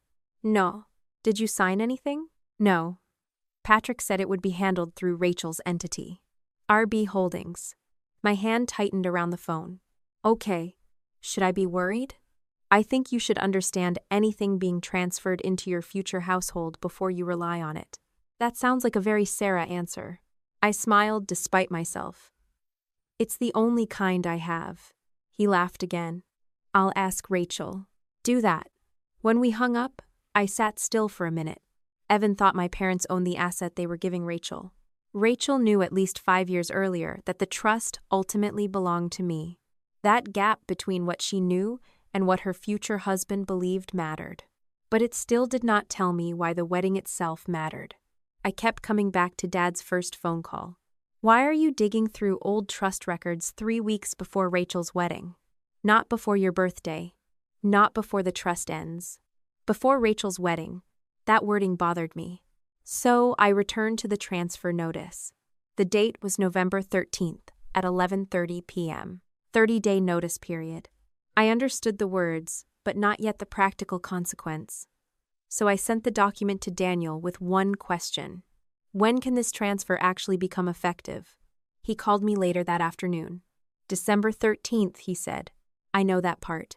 Not just December 13th, 11:30 p.m. I sat up straighter. Why? Because the operating agreement says the transfer notice period runs 30 full days from delivery. This notice was delivered November 13th at 11:30 p.m. The internal right of first refusal period doesn't expire until the same time 30 days later. So they can't close before that? Not under the terms I'm reading. Not Friday? No. That was the question I had wanted answered. Until then, one of the biggest problems with my theory had been obvious. If my father wanted to move an asset before my trust terminated, why wait until the wedding night? Why not finish the transaction on Friday when banks were open and everyone was working? Now I knew. He could not make the transfer effective Friday because the 30-day internal notice period had not expired. What happens at 11:30? I asked. If all other conditions are satisfied, the transfer window opens. And the trust terminates at 12:01. Yes. I looked at the clock on my wall as if that would help me understand the insanity of what he had just said. 31 minutes. Potentially. So there's a 31-minute window where the transfer can become effective before the trust changes. That appears to be what the documents create. I felt a chill that had nothing to do with the weather. Could that timing be accidental? Daniel did not answer immediately. Possible isn't the same as probable. That's not what I asked. No, it's not. I got up and started pacing. Dad sent the notice? Yes. At 11:30 at night? That's the timestamp. Exactly 30 days before Rachel's wedding reception. Yes. And Rachel is the buyer. Her entity is. I stopped. Why would anyone deliberately build a 31-minute transfer window? That's the next question. I knew what he meant. Do not answer the question before the evidence.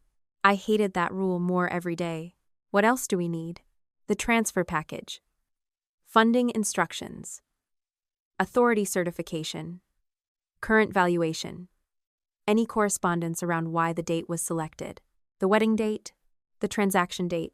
They're the same date. I'm aware. He could hear something in my voice. Sarah, don't call your father. I wasn't going to. Don't call Rachel either. I know. You're getting better at saying that. I'm getting worse at liking it. After we hung up, I opened my calendar. December 13th had been blocked out for Rachel's wedding for almost a year. The ceremony started in the late afternoon. Dinner, speeches, dancing. The reception was scheduled to run until after midnight. I looked again at the transaction notice. 11:30 p.m. That was late enough that almost every guest would still be in the ballroom, including me. For the first time, I allowed myself to ask a question that was not purely financial. Had Rachel chosen the wedding around the transfer? The idea sounded ridiculous even in my head. People pick wedding dates for availability, weather, family schedules, venue openings, photography, work calendars. Nobody schedules one of the biggest days of her life around a 31-minute corporate transfer window. At least nobody normal did. I needed proof before I let myself believe it. Then I remembered the shared wedding folder.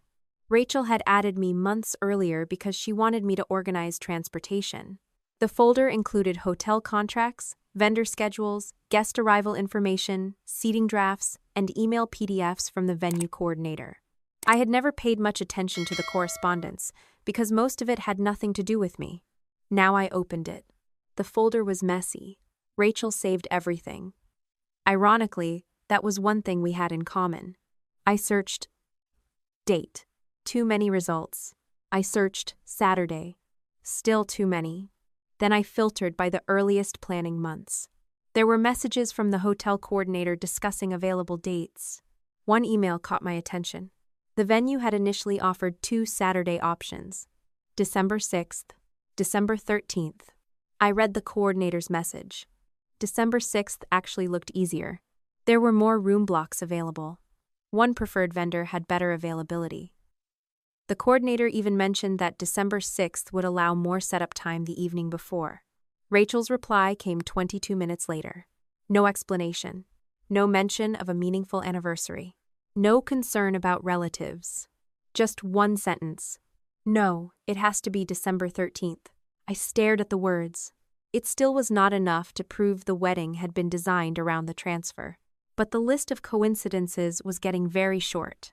The trust's LLC interest was being transferred to Rachel's company. The notice period had been timed, so the transfer could not become effective until 11:30 p.m. on December 13th. My parents were asking me not to review anything until after the wedding. Evan believed they were giving Rachel an asset they owned. Rachel had known for years that there was a deadline before the trust became fully mine. And when the venue offered her another Saturday that was easier in almost every practical way, my sister had rejected it. It has to be December 13th. I closed the wedding folder and sat back. Until that moment, I had been investigating what my family was trying to move. Now I had a different question. Why had Rachel built her wedding around the night they needed to move it? I did not sleep well that night. Every time I closed my eyes, I saw 2 calendars laid over each other. One belonged to a bride choosing flowers, hotel blocks, photographers, and dinner timing. The other belonged to a trustee counting 30 days from a notice sent at 11:30 at night. Both calendars landed on December 13th. I kept trying to pull them apart because believing they were connected meant accepting something I was not ready to accept about Rachel. If the wedding date had been Dad's idea, I could understand the strategy even while condemning it. He thought in transactions. He believed preparation could solve almost anything. But Rachel had been the person who rejected December 6th. Rachel had insisted on the 13th before I had any reason to question the date. That meant either she had chosen it for an unrelated reason she had never mentioned, or she had known enough about the transfer timeline to make her wedding part of the pressure. What bothered me most was that the wedding itself was not legally necessary. My presence did not authorize the sale. My signature was not required.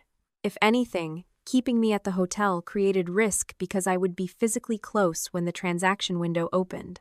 The logic only made sense if they were relying on something other than law.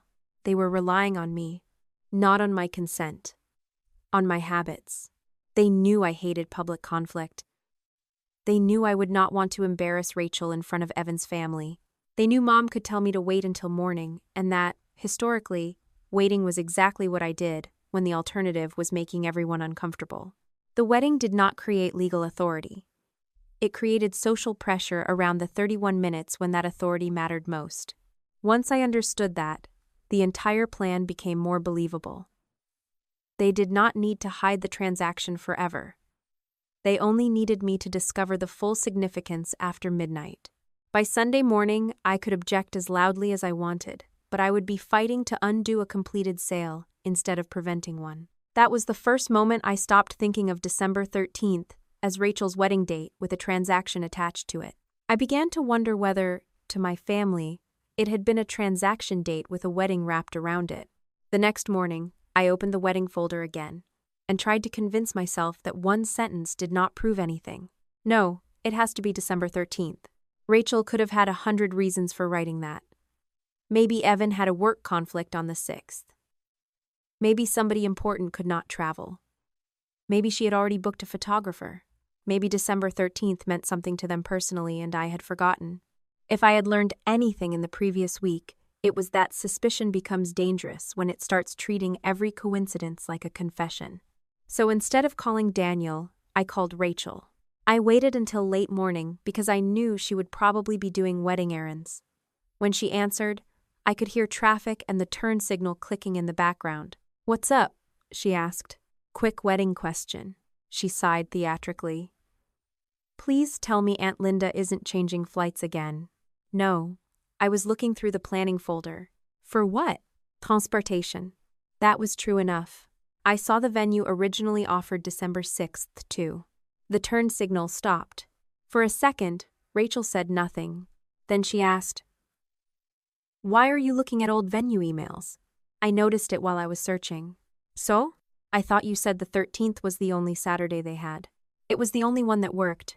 "For what?" Her tone changed. "Why does it matter?" "It doesn't." I was curious. "Sarah, nobody has time for this right now." I leaned against my kitchen counter. What was wrong with the 6th? Nothing was wrong with it. Then why did you tell them it had to be the 13th? She gave a short laugh. "Because I wanted the 13th. That's it?" "Yes." "Okay."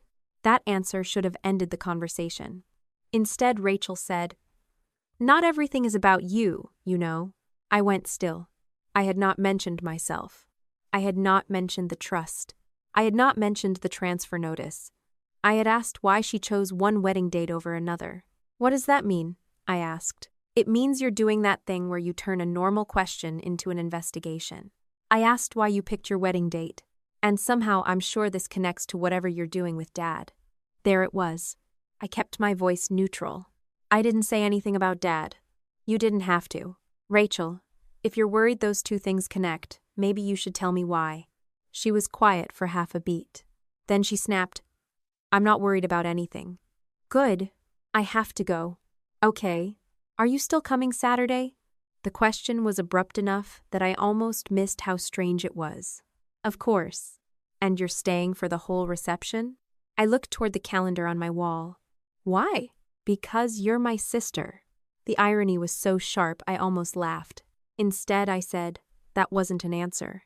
We have family photos later. And the final toast. Mom has a whole schedule. I'll be there." "Until the end?" Something cold moved through me. "Yes, Rachel, I'm planning to attend your wedding." She exhaled, sounding relieved. "Good." We hung up. I stood in my kitchen holding the phone for several seconds. The conversation did not prove Rachel had built her wedding around the transfer, but it gave me something more useful than proof of intent. It gave me pattern. She had rejected December 6th. She became defensive when I asked why. She immediately connected my question to Dad and the trust. Then she wanted to make sure I would remain at the reception through the end. 2 hours later, Dad called me with almost the same question. Your mother said you've been difficult about the wedding schedule. I was at work, sitting in my office with the door half closed. I haven't been difficult about anything. She says you might leave early. I never said that. We need you there for the family photos. What time? Late. That's specific. Sarah. I'm asking because apparently this is important. There are photos after the cake cutting and another family group toward the end of the night. Why are there 2 family photo sessions? Ask your sister. I did. He paused. Then he said, just stay through the reception. I looked down at the transaction notice I had printed and brought to work. Earliest effective time, 11:30 p.m. The reception schedule in the shared folder ran past midnight. You really need me there that late? It's your sister's wedding. That wasn't my question. His voice hardened. Why are you making everything into a negotiation? I'm not. I'm trying to understand why 3 different people suddenly care whether I'm physically inside a ballroom at 11:30 at night. He did not answer that. Instead, he said, your mother has spent months trying to make this day special for Rachel. Do not create tension over nothing. Then stop asking me to behave like something happens if I leave. He was silent. I waited. Finally, he said, this is exactly what I was worried about when you started digging into those records. The words came out before he could clean them up. He sat back. What does my attendance have to do with the records? Nothing. You keep saying nothing after saying something. Sarah, I'm done. He hung up. I did not call him back. By then, I was beginning to understand that my physical presence was not legally necessary for whatever they were doing. Nobody had asked me to sign anything. Nobody had sent me a consent form. Nobody had told me the transfer could not occur unless I attended the wedding. They needed something else. They needed pressure. If I discovered the full transaction before 11:30 and objected publicly, they could say I had ruined Rachel's wedding over money. If I discovered it and tried to leave, they could say I abandoned my sister in the middle of her reception. If I raised questions quietly, Mom could pull me into a side room and tell me to wait until tomorrow. They did not need my signature. They needed the version of me they had relied on for years. The one who would rather leave a room than make a scene. The one who could be told, just this once. The one who always seemed capable of absorbing one more unfair thing because Rachel needed the day more. Once I saw that, the wedding stopped looking like camouflage and started looking like leverage. The transaction package arrived that afternoon. Daniel called before I had finished downloading it. Don't react to the first number you see, he said. That sounds encouraging. It means read everything. I am. The package included the proposed purchase agreement, ownership disclosures for RB Holdings, closing instructions, authority certifications, and valuation materials. RB Holdings was exactly what I expected by then. Rachel was the managing member. There was no Evan, no joint ownership, no family partnership, just Rachel. The trust's 35% economic interest in Miller Property Holdings was being sold to an entity she controlled. I moved to the pricing section. $620,000. I read the number twice. Then I pulled up the prior annual report. Daniel, I'm here. That looks low. It might be. You already knew I was going to say that. Yes. What do you think? I think we need the independent valuation. Give me your impression. My impression is not evidence. I shut my eyes. I hate every professional I've hired. That's normal. I kept reading. The justification cited lack of marketability, minority interest discount, internal transfer restrictions, and debt associated with the properties. Those were all real concepts. Dad had not written because Rachel wants it across the contract. The paperwork was designed to look like a rational business decision. That made me more uncomfortable, not less. How could this happen if the trust rules require an independent valuation for a related party transfer? I asked. The package references valuation support. From who? A firm selected through management. Dad. Effectively. Is that enough? We need to compare methodology. There's another issue too. What? Look at the authority section. I found it. The draft certificate stated that Patrick and Susan, as co-trustees, had authority to enter the sale before final termination, subject to the trust terms and satisfaction of the operating agreement conditions. So they think they can do it. They clearly intend to. Can they? At this moment, potentially. That's what we're reviewing. I hated how much depended on that word. Potentially. I continued through the closing instructions. The buyer would fund into escrow. Documents could be signed in counterparts before the effective time. The transfer could not be released until the 30-day notice period expired. I checked the date again. November 13th, 11:30 p.m. So the earliest effective time is still 11:30 Saturday night. Yes. And the money? Look at the funding instructions. I did. The buyer had been instructed to fund escrow on Friday. That solved one problem I had not known enough to articulate earlier. There would be no magical Saturday night bank transfer. RB Holdings would send the purchase money into escrow during normal business hours on Friday. The money would sit there. The documents could already be signed. Then, once the 30-day period expired Saturday night, the escrow side would determine whether the remaining conditions had been satisfied and whether the transfer could become effective. I stared at the schedule. Why go through all this for 31 minutes? Because 31 minutes may be enough. And after 12:01, Daniel paused. That's where your trust instrument becomes important. I pulled up the termination section. I had read it before. This time I read it differently. At 12:01 a.m. on my 40th birthday, my parents' discretionary and transactional powers ended. After that, they retained only narrow authority to preserve records, pay ordinary wind-up expenses, and deliver assets as required. They could not sell, pledge, assign, encumber, or transfer the LLC interest without my written consent or a court order. I felt my pulse jump. So if the sale becomes effective at 11:59, it happens. If all conditions are satisfied and nobody successfully challenges it, yes. But if it has not become effective by 12:01, your parents no longer have the authority under this instrument to complete that sale on their own. I stared at the clock on my monitor. 31 minutes. Not a metaphor. Not wedding drama. A real window. So Dad starts the notice period at 11:30 at night, exactly 30 days before Rachel's wedding. I said slowly. The buyer funds escrow Friday. The documents can be ready. At 11:30 Saturday night, the notice period expires. At 12:01, my parents lose sale authority. That is the timeline. And Rachel schedules a wedding reception that keeps me in a ballroom during those 31 minutes. Sarah. I know.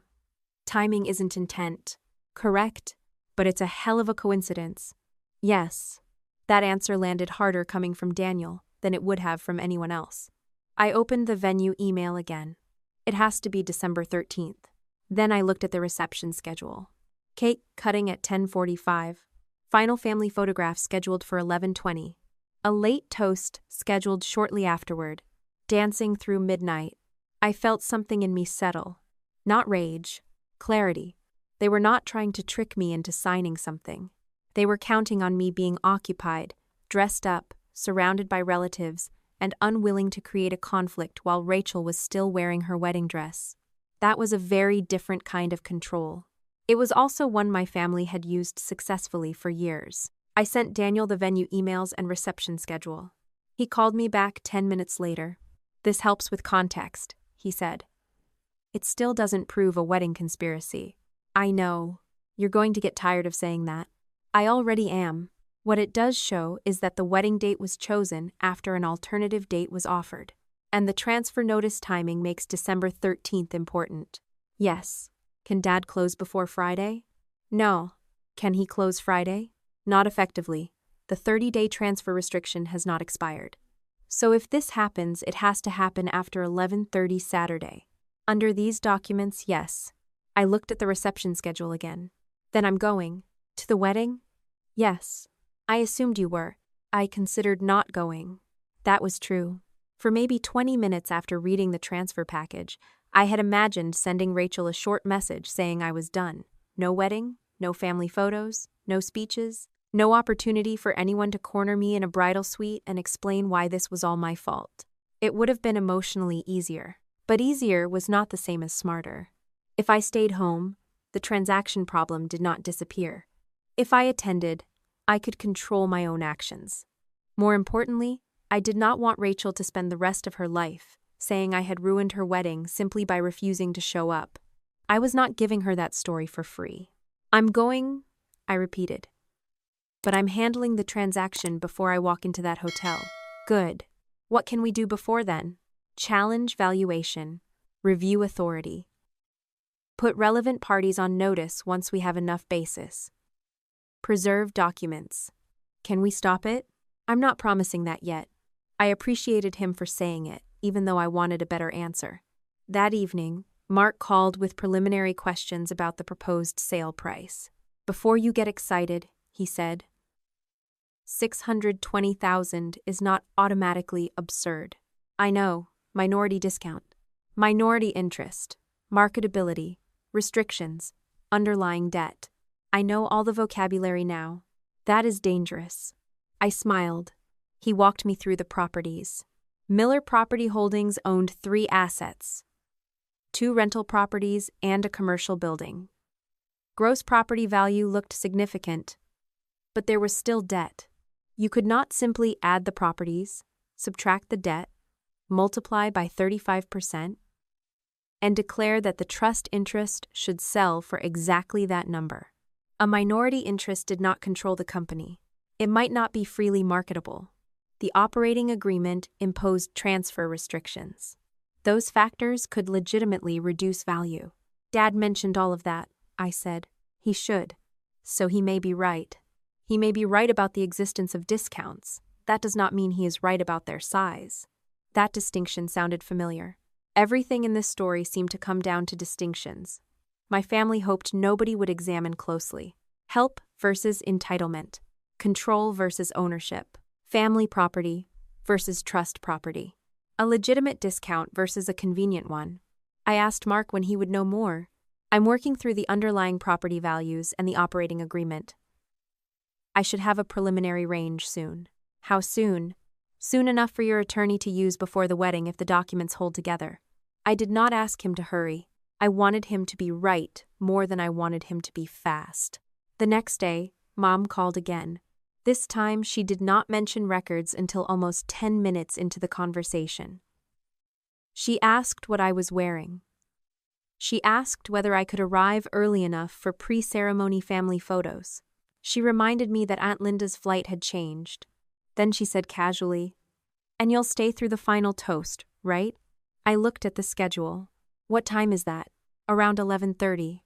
My hand tightened around the phone. "Why so late?" "That's when Rachel wants it." "Of course it is." "What does that mean?" "Nothing. You've been strange all week." "I've been busy." "Your father says you're still reviewing those records." "Yes." Mom exhaled. "Could you please give this one weekend to your sister?" There it was again. One weekend.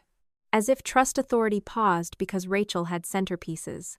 As if a transaction scheduled for the wedding night somehow became cruel to discuss because the bride had chosen the date herself.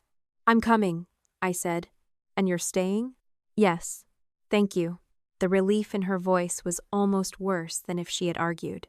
After we hung up, I opened a note on my computer and wrote down exactly what had happened. Rachel asked whether I would stay through the reception. Dad asked whether I would stay through the reception. Mom asked whether I would stay through the final toast around 11:30. I did not know whether any of them realized how revealing that pattern had become. For most of my life, I had treated family pressure as weather. Unpleasant sometimes, but ordinary. Something to move around. Now I was documenting it. Not because I thought anyone would put my mother on a witness stand and ask why she wanted me at a toast. Because I needed to stop gaslighting myself. If I felt something was strange, I wanted to know what had actually been said. That evening, I met Daniel in person for the first time. His office was small and aggressively unglamorous, which I liked. No dark wood conference table large enough for a television show, no dramatic wall of legal books. Just a meeting room, a screen, and a stack of documents we had both already read. He put the trust agreement on the table. "Before we discuss action, I want you to understand one thing." "Okay. The midnight provision matters because your trust specifically limits post-termination transaction authority. I do not want you walking around telling anyone that Virginia law magically makes every trustee powerless at midnight." I wasn't planning to. "Good. After termination, trustees can still have wind-up responsibilities. Your document is what matters here. It says they can preserve records, pay ordinary wind-up expenses, deliver assets. It specifically prevents them from selling this LLC interest after the cutoff without you or a court. So the line I'm looking at is real. Yes. And if they finish before 12:01, then we have a different fight. I did not like that. What kind? Potentially unwinding or challenging the transaction later based on valuation, conflict, procedure, fiduciary duty, harder, slower, expensive. And if we prevent completion before 12:01, the current sale mechanism loses the authority it relies on. Better. Much. That was the first time anyone had given me a clear strategic distinction. Not revenge. Not punishment. Timing. Before midnight, I was trying to prevent a transaction. After midnight, if it completed, I would be trying to undo one. I preferred preventing it. What do you need from me? I asked. Nothing dramatic. Keep reviewing. Don't sign anything. Don't withdraw anything. Don't tell Rachel what we know yet. What if she asks? You can answer truthfully without giving away the file. I nodded. Daniel pulled up the transaction package. One more thing. Your parents may genuinely believe this is fair. I looked at him. That's supposed to make me feel better? No, it's supposed to keep you from waiting for a confession you may never get. He pointed to the valuation section. People rationalize self-interested decisions. Your father may believe he grew the company, therefore he deserves discretion. He may believe you have enough. He may believe keeping the property with Rachel is better for the family. None of those beliefs answer whether he is treating the trust fairly. That sounded exactly like my father. You have more financial security than she does. I had heard it as a slip. Maybe it was the entire philosophy. I left Daniel's office after dark. The hotel where Rachel was getting married was about 25 minutes away from there. I could see its neighborhood from the route home without passing directly by it. For a moment, I pictured the reception, the band, the flowers, the final toast. My parents watching the clock without looking like they were watching the clock. Rachel smiling because the entire room had been arranged around her. And me, the reasonable sister, sitting exactly where they expected me. I realized then that attending the wedding did not mean cooperating with the plan. That was another distinction I had been bad at making. For years, I thought the only alternatives were compliance or explosion, give in or walk out, stay quiet or become the problem. There was a third option. I could know what they were doing, protect myself before I entered the room, and then refuse to perform the role they had written for me. The preliminary valuation arrived the next afternoon. Mark called first. I'm sending the memo now. I opened my inbox. Tell me before I look. I'd rather you look. You're enjoying this. I am not. You sound like you are. The file opened. The first page summarized the assumptions. Property values. Debt. Minority interest discount. Lack of marketability. Operating agreement restrictions. I moved to the range. Then I stopped. $950,000 to just over $1 million. I looked back at the proposed sale price. $620,000. My first reaction was anger. My second was caution. This includes the discounts? Yes. Legitimate minority and marketability discounts? Yes. And you're comfortable with that range? Preliminary, subject to the final supporting work. But yes, the proposed price is materially below what I can justify based on the information produced. How materially? You can do that math. I did not need to. The gap was hundreds of thousands of dollars. Not a rounding error. Not a difference in opinion over a few points. Not enough to prove every bad motive I feared. But enough that if the transaction went through at the proposed price, substantial value would move from the trust side to Rachel's side. I sat staring at the numbers.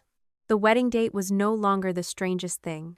The strangest thing was how carefully everything had been arranged to make the transfer look ordinary.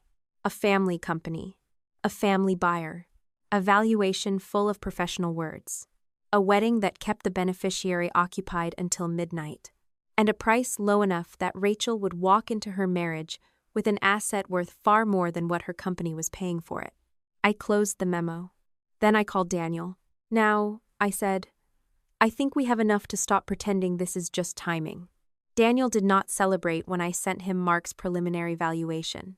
That was one of the things I had come to appreciate about him. Every time I wanted someone to look at a document and say, "There. That proves everything." He found the narrower sentence that was actually true. "This is useful," he said. Useful again. Very useful. That sounds slightly more expensive. It probably is. I was standing in my kitchen with the valuation memo open on my laptop. The trust's 35% interest in Miller Property Holdings had a preliminary fair value range between roughly $950,000 and just over $1 million after accounting for debt, lack of control, transfer restrictions, and marketability. Rachel's company was preparing to buy it for $620,000. Even allowing for legitimate differences between appraisers, the gap was not small. "So what does Dad say this time?" I asked. "That depends on whether he thinks you know the full range. He knows I requested an independent valuation. That doesn't mean he knows what it says." I looked toward the dining table, which had become a temporary command center of folders, printed reports, and sticky notes. "I want to ask him." "I assumed you would. You don't sound thrilled." "I want you to ask a question, not conduct a trial." "I can do that." "Can you?" "I have managed not to throw anything at anyone so far." "That is an admirably low bar." I smiled despite myself. "What question?" Daniel paused. "Ask him why the trust should accept $620,000. "That's it?" "That's enough." I called Dad an hour later. He answered from what sounded like his office. I could hear papers moving and a printer running in the background. "What now?" he asked. No greeting. I sat at my kitchen table. "I have a preliminary independent valuation." Silence. Then, "From who?" "That's not the important part. It is if you're accusing me of manipulating value." "I haven't accused you of that." "You hired your own appraiser." "I hired someone who isn't selling the interest to my sister." His voice sharpened. "Rachel's company." "Yes. There is a legal distinction." "I know. What's the number?" I almost told him. Instead, I asked Daniel's question. "Why should the trust accept $620,000? Dad exhaled. "Because that is a reasonable value for an illiquid minority interest." "Based on what?" "Based on the valuation work already completed." Mark included minority discount. "Mark?" "My reviewer." Dad gave a humorless laugh. "So now you have a lawyer and a forensic accountant and an appraiser because your sister is getting married." "No. I have professionals because you're selling an asset held for my benefit to a company she controls." "You keep making that sound sinister." "It sounds like what it is. It is an internal family transaction designed to simplify ownership." "For whom?" "For everyone." "I'm not everyone." He went quiet. I continued. "If the interest is really worth $620,000, then an independent review should land somewhere close. Private valuations are subjective. Not by hundreds of thousands without a reason." "You don't know that." "I know enough to ask." Dad's voice turned colder. "You have always been very good at assuming technical knowledge makes you the smartest person in the room. That's not what I'm doing. You work in healthcare administration, Sarah. You are not a real estate investor." "I know. You do not understand what it means to own a non-controlling interest in a closely held company. I understand enough to know $620,000 is not automatically fair because you say it is." He did not answer. I looked at the memo. "Would you sell the same 35% interest to a stranger for $620,000? He changed direction. "A stranger would create governance problems." "So no. That is not what I said." "Would you?" "That isn't the transaction. Because the buyer is Rachel. Because keeping the company inside the family preserves value. For Rachel. For the family." There was that word again. Family. It had become a magic word in our house. Put it in front of almost any sentence, and ownership became blurry. Family money. Family property. Family decision. Family sacrifice. The word made it sound selfish to ask where one person ended and another began. "What if I don't want my interest kept in the family at that price?" I asked. Dad sounded genuinely irritated. "You will receive cash." "That is not the question." You have more than enough financial security without this company. I sat back. He had said something similar before, but this time I was listening differently. Rachel doesn't? She's starting a marriage. So? She and Evan are building a life. I built one too. You have a house, retirement, a career, you're stable, and that means I should accept less? It means you should stop acting like every decision that benefits Rachel hurts you. This one literally reduces the value of something my trust owns. You're talking about paper value, and you're talking about giving the difference to Rachel? It isn't a gift. Then why won't you sell it to a stranger for the same number? He stopped answering. The silence lasted long enough that I could hear the printer in his office finish whatever it was doing. Then Dad said, "Do you know what I was doing when you were 16? I knew where the conversation was going." Yes. No, you don't. Dad. I was leaving work in the middle of the day to deal with surgeons, insurance, attorneys. Your mother was barely sleeping. Your sister was being passed between relatives because we couldn't be everywhere at once. I know. I learned all of this because somebody had to. I know. I managed the money because you were a kid. I know. I turned it into something valuable. That's also true. He paused, almost thrown by the fact that I had agreed with him. Then I said, "None of those things answer whether you get to decide the discount belongs to Rachel." His voice dropped. "You make everything sound ugly." "No, I'm finally using the right nouns." He hung up. I did not call back. For the rest of that afternoon I tried to work, but Dad's argument stayed with me because it was more dangerous than a lie. He believed it. That was becoming obvious. My father did not see himself as a man taking money from one daughter to favor another. He saw himself as the person who had created value from chaos. He had spent years making decisions, solving problems, talking to professionals, managing assets, and watching Miller Property Holdings appreciate. Somewhere along the way, he had decided his stewardship gave him moral ownership over the result. In his mind, I still ended up with money. Rachel ended up with property. The family kept the company. Everyone got something. The fact that Rachel got the better side of the exchange did not bother him because I had enough. That word was going to follow me through the rest of the story. Enough. I had enough money, enough stability, enough resilience, enough competence. Therefore, taking a little more from me was not really taking. It was balancing. Daniel called near 5. "How did it go?" "He thinks I have enough." "That wasn't the question you asked." "I know. Did he defend the number?" "Only with the usual discounts." "Anything else?" "He said keeping the property in the family preserves value." Daniel was quiet for a moment. "That may be part of their position later." "I know. There is something else in the latest production." His tone changed enough that I stopped reaching for my coffee. "What?" "A correspondance chain." "From when?" "Recent." "Rachel?" "Yes." I opened the secure portal before he told me where to look. The file was in the transaction support folder from the outside CPA. It was not a private inbox dump. The messages had been forwarded into the deal file because they related to timing and ownership planning. I clicked. The first few lines were ordinary. Rachel asking about formation documents for RB Holdings. Dad discussing purchase timing, a reference to the notice period. Then Rachel asked, "Once it closes, she can't undo it, right?" I stopped breathing for a second. Dad's response came below, "Not without a fight." Then Rachel, "Good. I'm done letting her accident control my life." I read it once. Then again.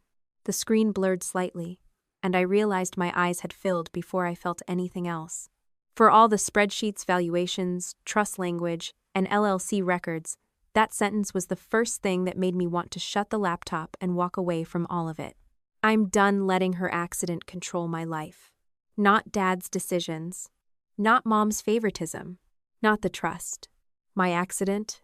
I had spent years trying not to let that accident control my own life. Apparently, Rachel had decided it was controlling hers. I stood up and walked to the window. Outside, the neighborhood was getting dark.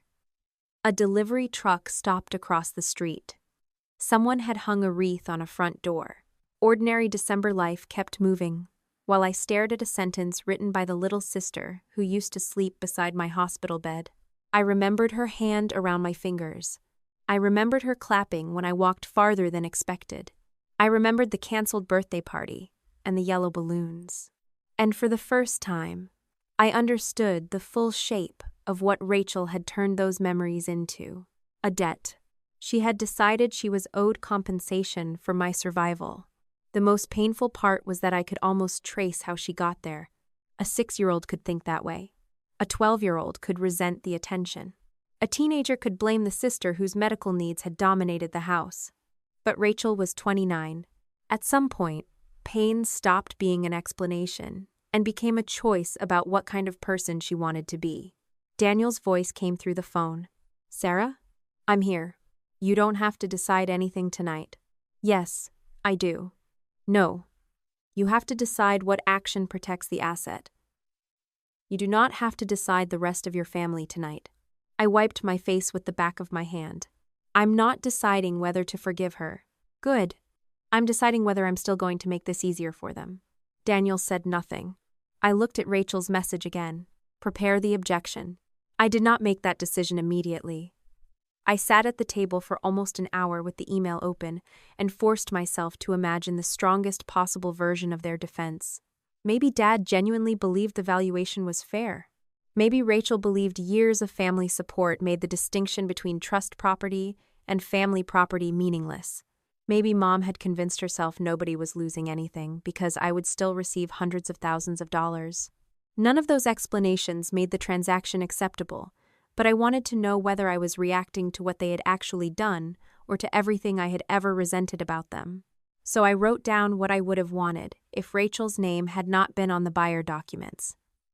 Independent valuation. Clear disclosure of the conflict. Evidence that the transaction benefited the trust rather than simply another family member. Enough time to review it before the trustee's authority expired. I looked at the list and realized every item was something I would have demanded from a stranger. That mattered because I did not want a special rule for Rachel in either direction. I did not want to punish her because she was my sister any more than I wanted Dad to favor her because she was his daughter. If RB Holdings could justify the price and the process under the same scrutiny an unrelated buyer would face, then I would have to deal with that result. But if the transaction depended on family loyalty, a compressed deadline, and my willingness not to object before midnight, then the problem was not my resentment. The problem was the transaction. I also thought about what doing nothing would mean. If I stayed quiet and the sale became effective, I knew myself well enough to understand what would happen next. I would spend years wondering whether I had sacrificed the asset because I was afraid of ruining a wedding. My parents would call that maturity. Rachel would call it fairness. I would call it one more decision I had allowed other people to make because they trusted me to absorb the consequences. That was the point where the choice became simple. I did not need to prove Rachel was evil. I did not need Dad to confess. I did not even need to know whether the transfer could ultimately survive a legal challenge. I only needed to stop pretending uncertainty required passivity. I had enough evidence to ask professionals to protect the asset while the questions were still answerable. Then I looked at Rachel's message again and said, "Prepare the objection." He did not answer immediately. "You're sure?" "Yes. We need to be precise about what it does." "I know. It won't magically cancel the sale." "I know. It puts the closing parties on notice that authority, valuation, and related party treatment are disputed. It may create a hold while those conditions are reviewed." "I understand. And if the transfer completes before the trust cutoff anyway, we may still be fighting afterward." "I understand that too." He waited another second. "Okay." I sat back down. "What do you need from me?" "Nothing tonight. I'll draft. You review tomorrow." For the first time since the packet arrived, I did not feel like I was investigating my family. I felt like I was protecting myself from them. The difference mattered. The draft came the next morning. Daniel kept it dry. No accusations about favoritism. No references to my accident. No dramatic claims that Rachel was stealing. It identified the trust's 35% interest, the proposed sale to RB Holdings, the valuation discrepancy, the related party conflict, and questions about whether the existing authority and required safeguards supported the transaction. It demanded preservation of relevant records. It notified the escrow and closing side that the transfer was disputed. It specifically requested that nothing be released or deemed effective until the authority and valuation issues were resolved. I read it 3 times. What happens when this goes out? I asked. People start asking questions your father can't answer only with family. That sounds appealing. Don't enjoy it too much. I'm trying. On December 10th, I authorized him to send it. The responses began within hours. The trust administrator acknowledged receipt. The outside CPA confirmed preservation. Closing counsel sent the important one. They would not treat the transfer as automatically canceled. Instead, they placed the proposed transaction on a conditional hold pending clarification of authority, valuation, and unresolved objections. I called Daniel immediately. So we stopped it. No. I closed my eyes. Of course that isn't what that means. We slowed it down and created conditions. What can Dad do? He can try to cure. How? Additional authority certification. Independent legal opinion. Revised valuation support. Potentially your written consent. He's not getting that. I assumed. Can they still close Saturday? Potentially. I hated that word more every time he used it. How?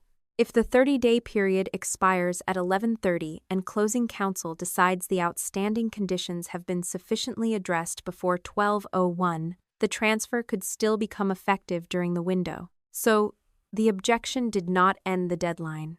No. It made the deadline harder for them. That was not victory. It was better. Victory would have been too easy. My family had spent years building these structures. It made sense that one letter would not destroy them overnight.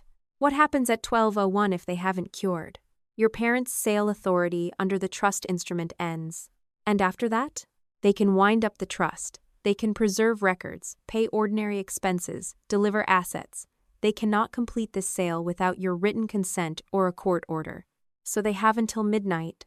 Yes. I looked at the calendar. 3 days. Rachel's wedding was Saturday. Friday morning, I got another confirmation. RB Holdings had funded escrow. The purchase money was already there. I stared at the email for a long time. Until that moment, part of me had still wondered whether the family would back away when outside professionals started asking questions.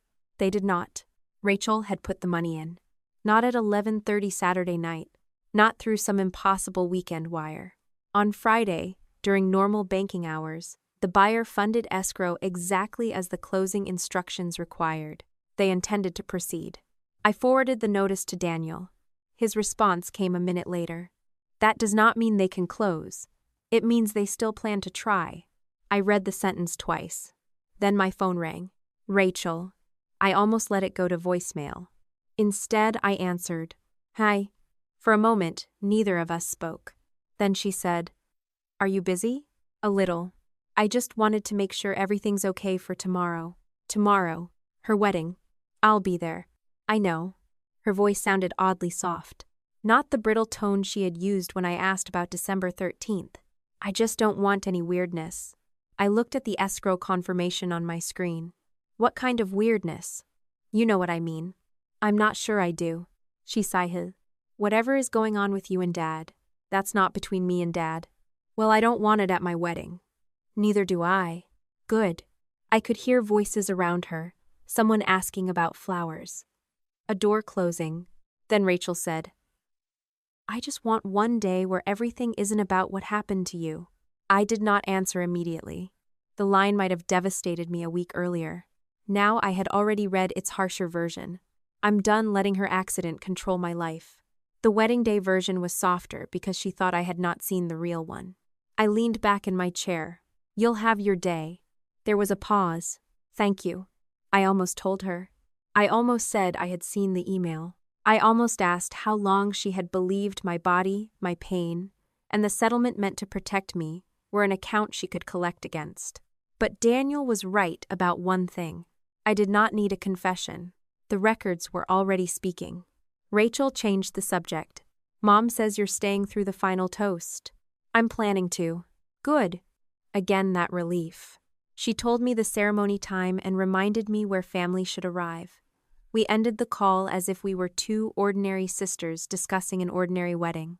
When the screen went dark, I sat there thinking about how much easier deception becomes when the person doing it believes the story she tells herself. Rachel did not think she was taking something from me.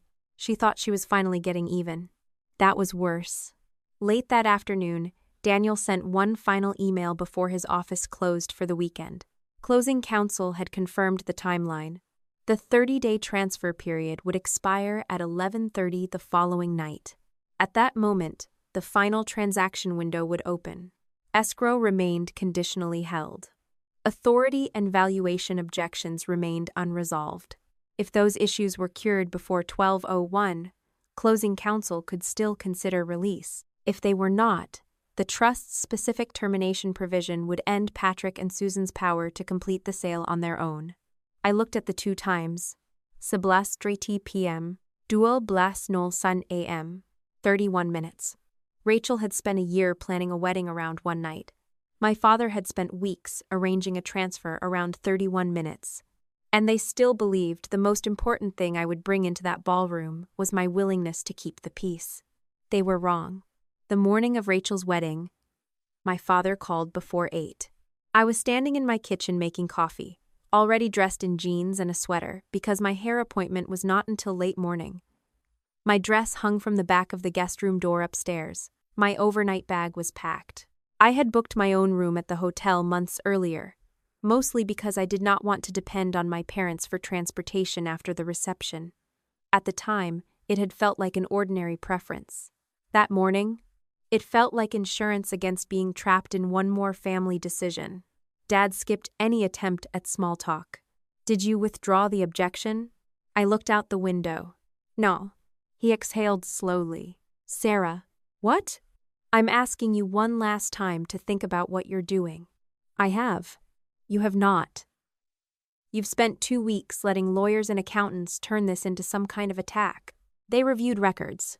They don't know this family. The property doesn't change ownership based on whether they know us." There was a pause.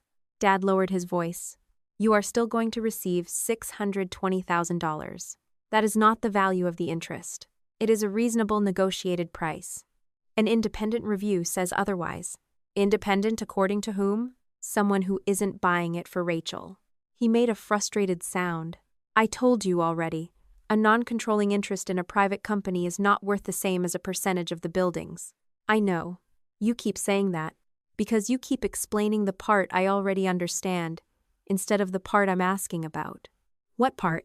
"Why the discount belongs to Rachel." Silence. I took my coffee mug and sat at the table.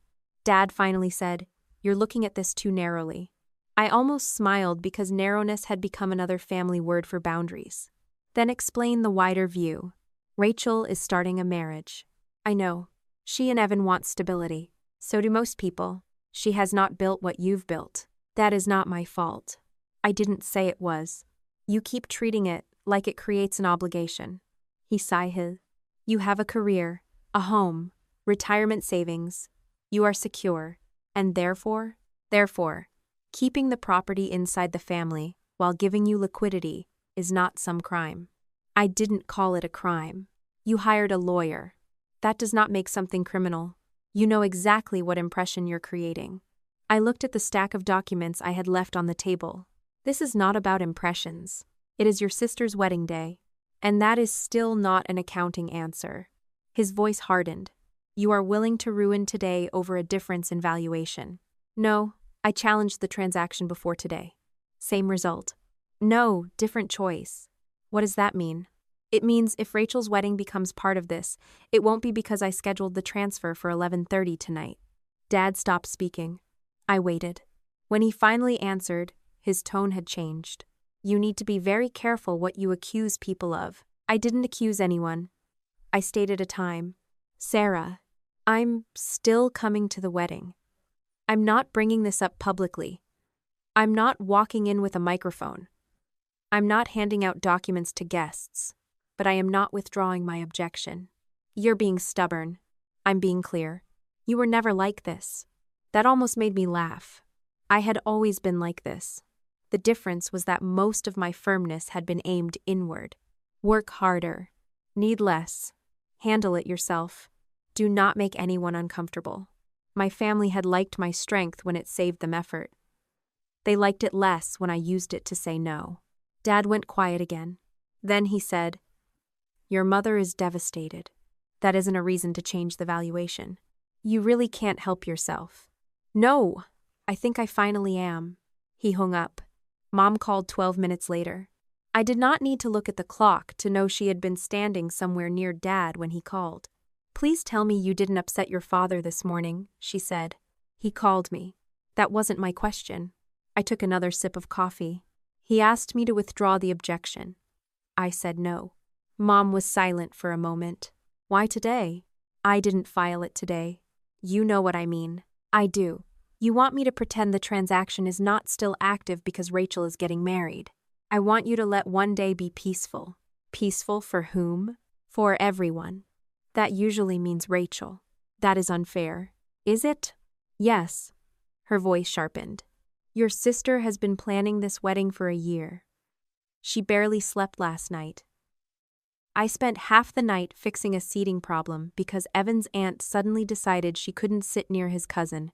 The florist delivered the wrong number of arrangements. Rachel is already anxious.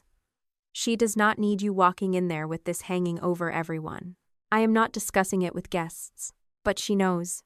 "Yes." "Your father knows." "Yes." "I know." "Yes." "So how exactly do you expect everyone to relax?" I stared into my coffee. "By not trying to sell the trust interest tonight." Mom inhaled. "You are determined to punish her." "No." "Don't tell me no. I know you. Then you should know I could have confronted Rachel the moment I found the emails." "You found private emails?" "They were in the transaction file." "That is not the point." "It actually is." "Mom Sahil, your sister was young when all of this started. She was 24 when she asked Dad how much time there was before the trust became completely mine. That does not mean she understood it. She understood enough to use the word mine." "You always do this." "Do what?" "Take one sentence and make it sound like a confession." "I'm not talking about one sentence anymore." She went quiet. Then she reached for the argument I knew was coming. "Do you remember what happened to her after your accident?" I leaned back. "Yes." "Do you remember how many nights she slept at your aunt's house because we were at the hospital?" "Yes." "Do you remember her birthday being canceled?" "Yes." "Do you remember how she stopped asking for things because she knew we couldn't afford them?" That one caught me. Actually, I remember her being told you couldn't afford things because of my medical expenses, because that was true. Some of those expenses were reimbursed by the trust. That is not the point. It is when you used them to teach Rachel. I was the reason she couldn't have something. Mom's voice dropped. "That is cruel." "No. It is uncomfortable. We did the best we could." "I believe that." That stopped her. For the first time in the conversation, she had no immediate defense. I continued. "I believe you were scared. I believe Dad was exhausted. I believe Rachel lost things.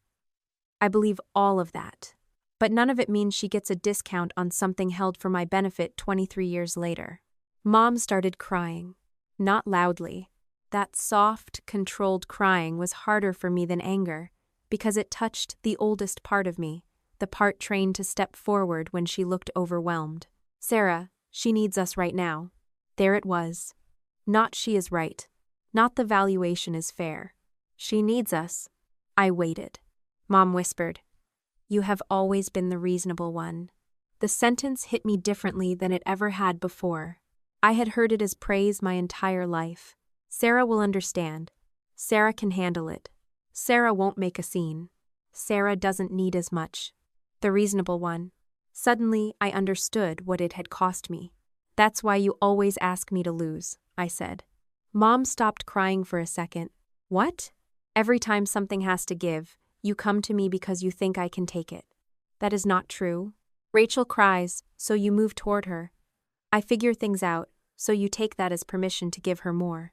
You make it sound like we punished you for being strong. Didn't you?" She said nothing. I closed my eyes. "I'm coming to the wedding. I'll smile for the photos. I'll be polite. I will not bring this up in front of guests unless someone else forces it there, but I will not withdraw the objection, and I will not sign away anything to make tonight easier." Mom's voice was small. I don't recognize you. I think you do. We ended the call without saying goodbye. I sat at the table for a while afterward, not because I was reconsidering the objection, but because grief and certainty can exist at the same time. I had wanted my mother to tell me I was wrong. I had wanted her to say the property was not being discounted for Rachel, that the timing was coincidence, that I had misunderstood the entire structure. Instead, she kept asking whether I could absorb one more loss. That told me enough. Rachel texted around 10. Can we please just deal with whatever you're upset about after the wedding? I read the message twice. She still called it whatever you're upset about. Not the transfer. Not the trust. Not RB Holdings. I typed back. We can meet privately before the ceremony if you want to talk honestly. Her response came almost immediately. I don't have time for that today. I stared at the screen. You asked me to wait until after the wedding. I'm offering you before it. 3 dots appeared. Disappeared. Appeared again. Finally. Please don't make today about you. I did not answer. That exchange settled something inside me more firmly than another email from 5 years ago could have. Rachel did not want a conversation. She wanted delay. By then, I had stopped confusing the two. After my hair appointment, I went home and dressed slowly. The gown I had chosen was dark green, simple and fitted, without looking like I was trying to compete with anyone. I wore small earrings, low heels, and carried a black handbag large enough for my phone, lipstick, hotel key, and exactly 4 pieces of paper. Not the blue binder. Not a box of records. Not 20 years of statements. I was not going to Rachel's wedding to prosecute a case. I packed the trust termination page with the line that mattered at 12:01. I packed the prior annual report page where Dad himself had described the LLC interest as held for my benefit. I packed the excerpt from Rachel's old email asking how long before it became completely mine. And I packed the 1-page preliminary valuation summary showing the range and the $620,000 proposed sale price. That was all. If nothing happened at the wedding, those pages would stay in my bag. That was my plan. I drove myself to the hotel in the late afternoon. The December sky had already started turning gray when I pulled into the parking lot. The building looked beautiful in the way old hotels do at Christmas. Warm lights glowing behind tall windows, wreaths on the doors, garland wrapped along the entrance railings, valets moved between cars. Guests in coats hurried inside. For a moment I sat behind the wheel and listened to the engine tick after I turned it off. I did not want to go in. That surprised me because fear had not been the emotion I expected. I was not afraid Rachel would yell at me. I was not afraid of Dad. I was afraid I would look at my family dressed for a wedding and forget how clear the records had been. That old instinct had not disappeared just because I understood it. Maybe Mom would hug me. Maybe Dad would look tired. Maybe Rachel would look beautiful and nervous. Maybe I would remember the little girl holding my hand in the hospital. Maybe I would tell myself the difference in valuation was not worth tearing something apart. So I opened my handbag and looked at the 4 pages. Not to make myself angry. To make myself accurate, then I went inside. Rachel was upstairs finishing photographs when I arrived, so I found the room assigned to immediate family and left my coat there. Mom saw me first. She looked exhausted. For half a second, neither of us knew what to do. Then she hugged me. I hugged her back. That was something I had also learned during those 3 weeks. Boundaries did not require pretending I had stopped loving people. You look beautiful, she said. So do you. She searched my face. You're okay? Yes. Nothing today? I knew exactly what she meant.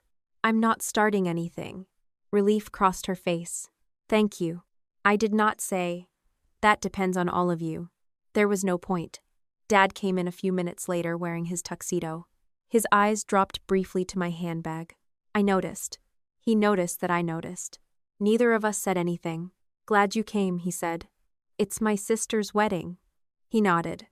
We could have been any family in America trying not to argue before photographs. That normality was almost surreal. Then Evan walked in. He looked nervous in a charming, overwhelmed way. He had a boutonniere pinned, slightly crooked, and one of his friends was following him with a phone charger. Sarah, he said, smiling. You made it. I said I would. I know. I just haven't trusted any wedding logistics since yesterday. He hugged me. I felt an unexpected wave of anger on his behalf. Not because he needed me to protect him. Because he was standing there about to marry someone who had told him the property they were receiving belonged to my parents. He still did not know. "Everything okay?" he asked. Yes. That was not entirely true. But I was not going to detonate his wedding in a hallway without giving Rachel the chance to tell him herself. He smiled. "Good. Rachel's been stressed all week. I think once the ceremony starts, she'll finally breathe." I hoped he was right. The ceremony itself was beautiful. That made everything worse. Rachel walked down the aisle on Dad's arm, and for a few minutes I saw only my sister. Not RB Holdings. Not the transfer notice. Not the email. Rachel. She looked happy when she saw Evan. Truly happy. I could tell because I had seen every version of her smile since she was a child. The polished social smile was wide and controlled. The real one pulled unevenly at one corner first. That one appeared when Evan took her hand. I watched them exchange vows and wondered how a person could love someone standing in front of her while still hiding something so large from him. Then I reminded myself that people are not consistent creatures. Rachel could love Evan. She could resent me. She could believe the property was something she deserved. All three could be true at once. The reception started smoothly. Dinner was good. Speeches were mostly harmless. An aunt cried. One of Evan's friends told a story that went on too long. Mom kept watching Rachel with that expression of total devotion she had worn since my sister was a teenager. I did not begrudge her that. That was another thing I wanted to be clear about. I did not need Mom to love Rachel less. I needed her to stop treating loving Rachel as permission to take from me. Around 10:30, my phone vibrated inside my bag. Daniel.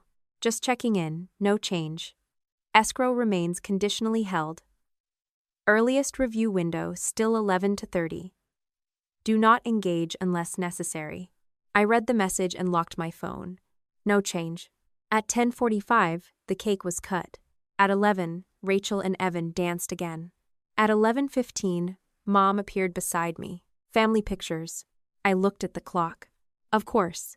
We were moved to a side area near the ballroom entrance where the photographer arranged parents, siblings, cousins, and grandparents in combinations no one would remember later.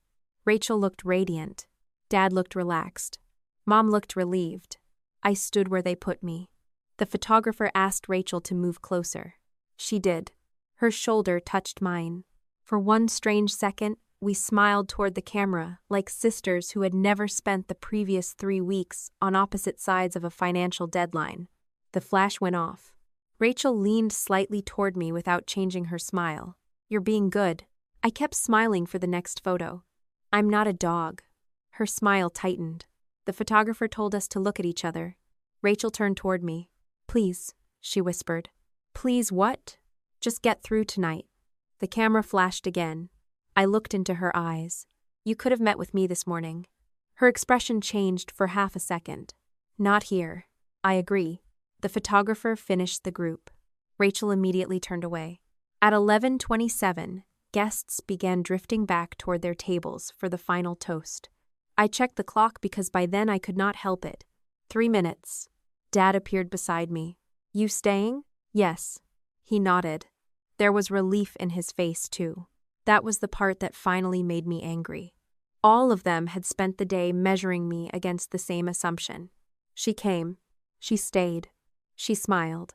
Therefore, Sarah will do what Sarah always does. Absorb the discomfort. Wait until tomorrow. I went back to my table. At 11:30, my phone vibrated once. Transfer window open. Escrow conditions unresolved. I read it. Then I put the phone away. Nothing had happened yet. The sale had not closed. Nobody had won. The band started another song before the toast because the catering staff was delayed resetting glasses. Rachel was moving between tables, hugging relatives. When she reached mine, she rested one hand on the back of the chair beside me.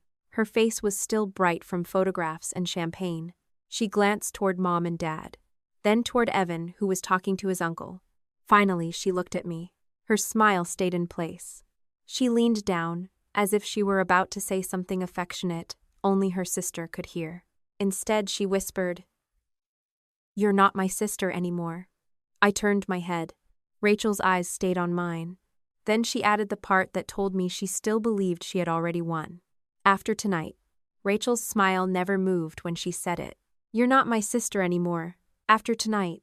The ballroom lights reflected off the champagne glass in her hand. Behind her, Evan was still talking to his uncle. Mom was checking something with the caterer. Dad stood near the edge of the dance floor looking calmer than he had looked all week. Rachel expected me to hear rejection. What I heard was confirmation. I opened my handbag. Her eyes dropped immediately. I took out the single page I had carried with me all evening and laid it on the table beside her champagne. I had circled one line in black ink before leaving home. Effective at 12:01 a.m. on the beneficiary's 40th birthday. Rachel read it. Her smile disappeared. Not slowly. Not because she was confused. Her entire expression changed in the fraction of a second it takes someone to realize the person standing across from them knows the thing they were never supposed to know. Her fingers tightened around the stem of the glass. I kept my voice low. "You still have time." She looked at me. "What is this? You know what it is." "No, I don't." I almost admired how fast she recovered. I touched the circled line. "Then why did your face change?" Rachel glanced toward the room. "Put that away." "No. This is my wedding." "I know. You promised you weren't going to make a scene." "I haven't." She leaned closer. "You're unbelievable." "Why after tonight, Rachel?" Her jaw tightened. "You keep saying that like it means something." "It does." "No.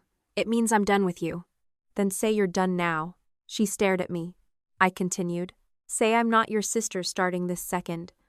Why do you need another 30 minutes? For the first time, she looked genuinely frightened. Then Dad appeared. He had been watching us. I knew that because he did not ask what the paper was. He looked directly at it, then at me. "Sarah, not here." Mom arrived seconds later. "What happened?" Rachel said nothing. Mom saw the page. Her eyes went to Dad. That was enough. I folded the document once. Dad lowered his voice. "Bridal suite." Rachel snapped. "No." Dad looked at her. "Now." We left the ballroom one at a time so it would not look like a family evacuation. The bridal suite smelled like perfume, hairspray, and the flowers that had been sitting there since afternoon. Half-empty water bottles covered one table. Rachel's shoes from the ceremony were under a chair. Her veil had been folded over the back of a sofa. Mom shut the door. Dad turned to me. "What exactly do you want?" There it was again. Not what did you find? Not what do you think happened? What do you want? I put the termination page on the vanity. Rachel withdraws RB Holdings from the purchase. Rachel crossed her arms. "No." I looked at her. "And you tell Evan where the interest comes from." Her face hardened. "Absolutely not." Dad stepped forward. "That transaction is already funded." "I know. You don't get to unwind an agreement because you're emotional." "I'm not asking to unwind something completed." He knew what I meant.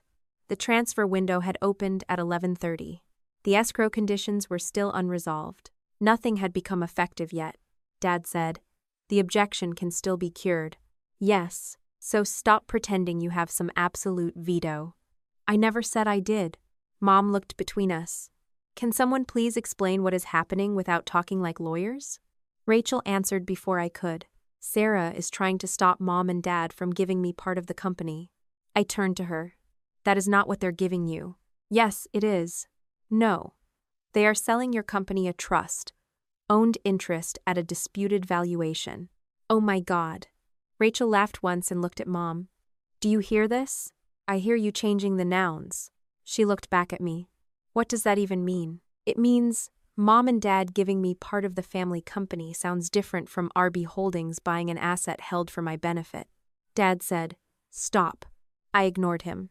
I looked only at Rachel. "You have one clean choice left tonight." She stared at me. "Call the closing side. Withdraw RB Holdings. Tell them you are not proceeding. And then what? Then you tell Evan the truth." "No." "Then you have your answer." Rachel's voice rose. "You don't get to decide what I tell my husband." "No, you do." That's why I'm giving you the chance. Mom came closer. Sarah, please. She is married now. Do not drag Evan into a financial disagreement. He's already in it. Rachel told him, this asset is part of their future. Rachel's eyes narrowed. You talked to Evan? He called me about wedding transportation. And you what? Interrogated him? I asked what he thought he was being given. Mom put a hand to her forehead. This is exactly what I was afraid of. I looked at her. You were afraid he'd find out? I was afraid you would make everything ugly. Rachel stepped toward me. What did you tell him? That I was reviewing ownership records and he should understand any asset he plans his future around. So you planted doubt? No. You planted doubt when you refused to tell him where it came from. Rachel looked at Dad. You said she wouldn't do this. The room went quiet. Dad's face changed. Rachel realized what she had said. I did too. Not because it was a confession, because it revealed expectation. Dad had told her something about me, about how I would behave, about what I would tolerate. I looked at him. What exactly did you tell her I wouldn't do? Dad's voice went flat.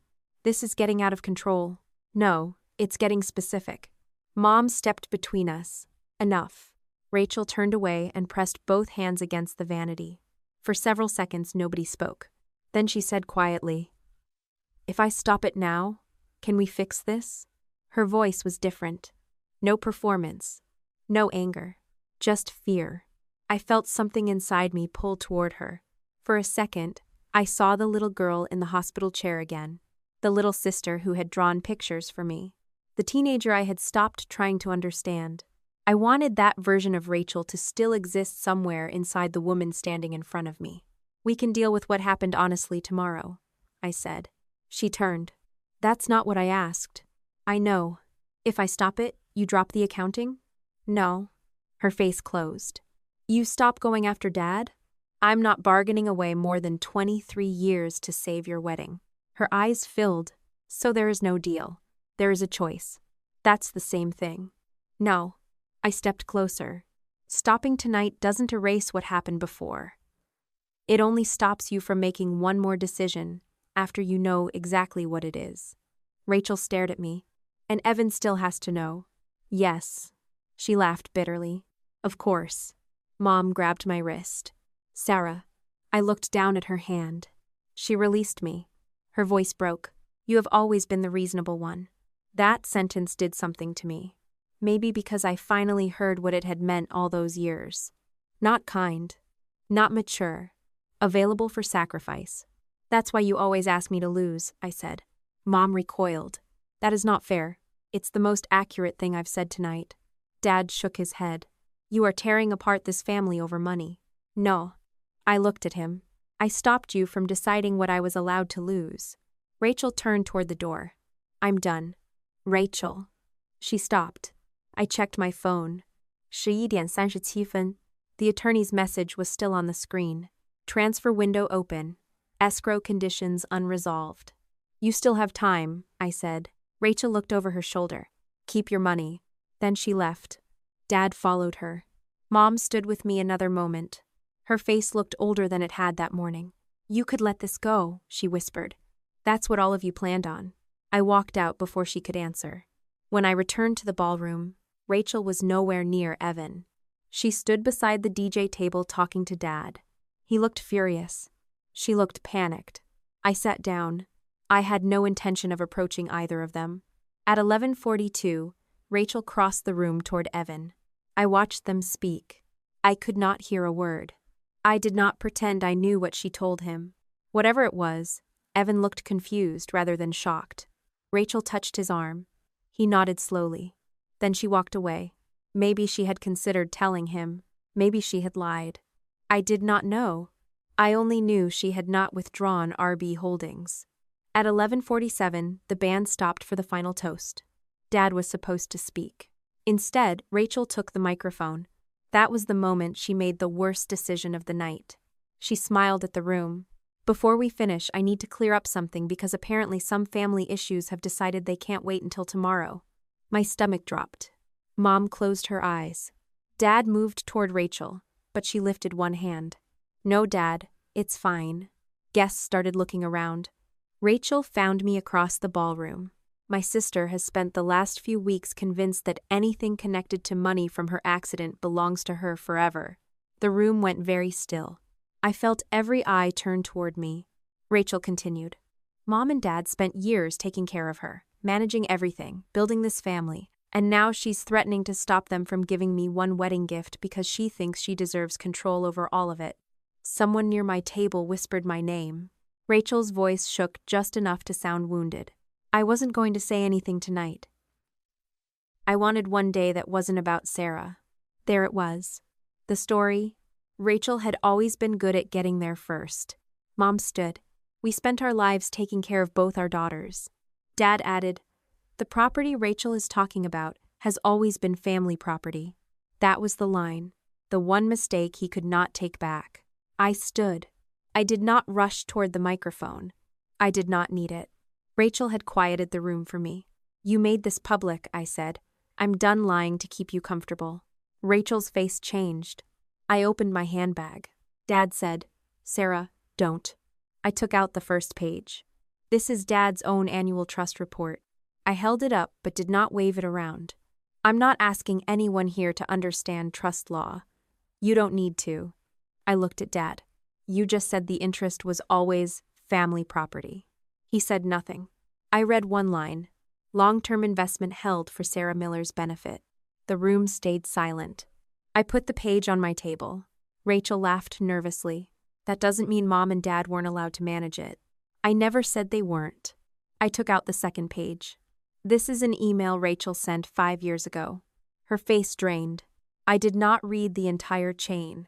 Only the line that mattered. How much is left before it becomes completely hers? Rachel stared at me.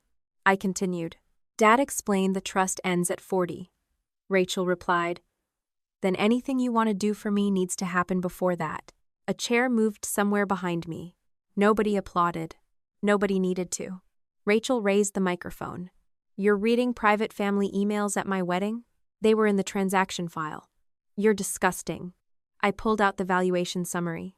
The trust interest your company is trying to buy tonight is priced at $620,000. Rachel's lips parted. The independent preliminary range, after debt and legitimate minority discounts, is roughly $950,000 to just over $1 million. Dad stepped forward. That appraisal is disputed. Yes, I said. It is. I looked at the guests. And that is why I challenged the transaction before the wedding instead of standing here pretending I have a final judgment.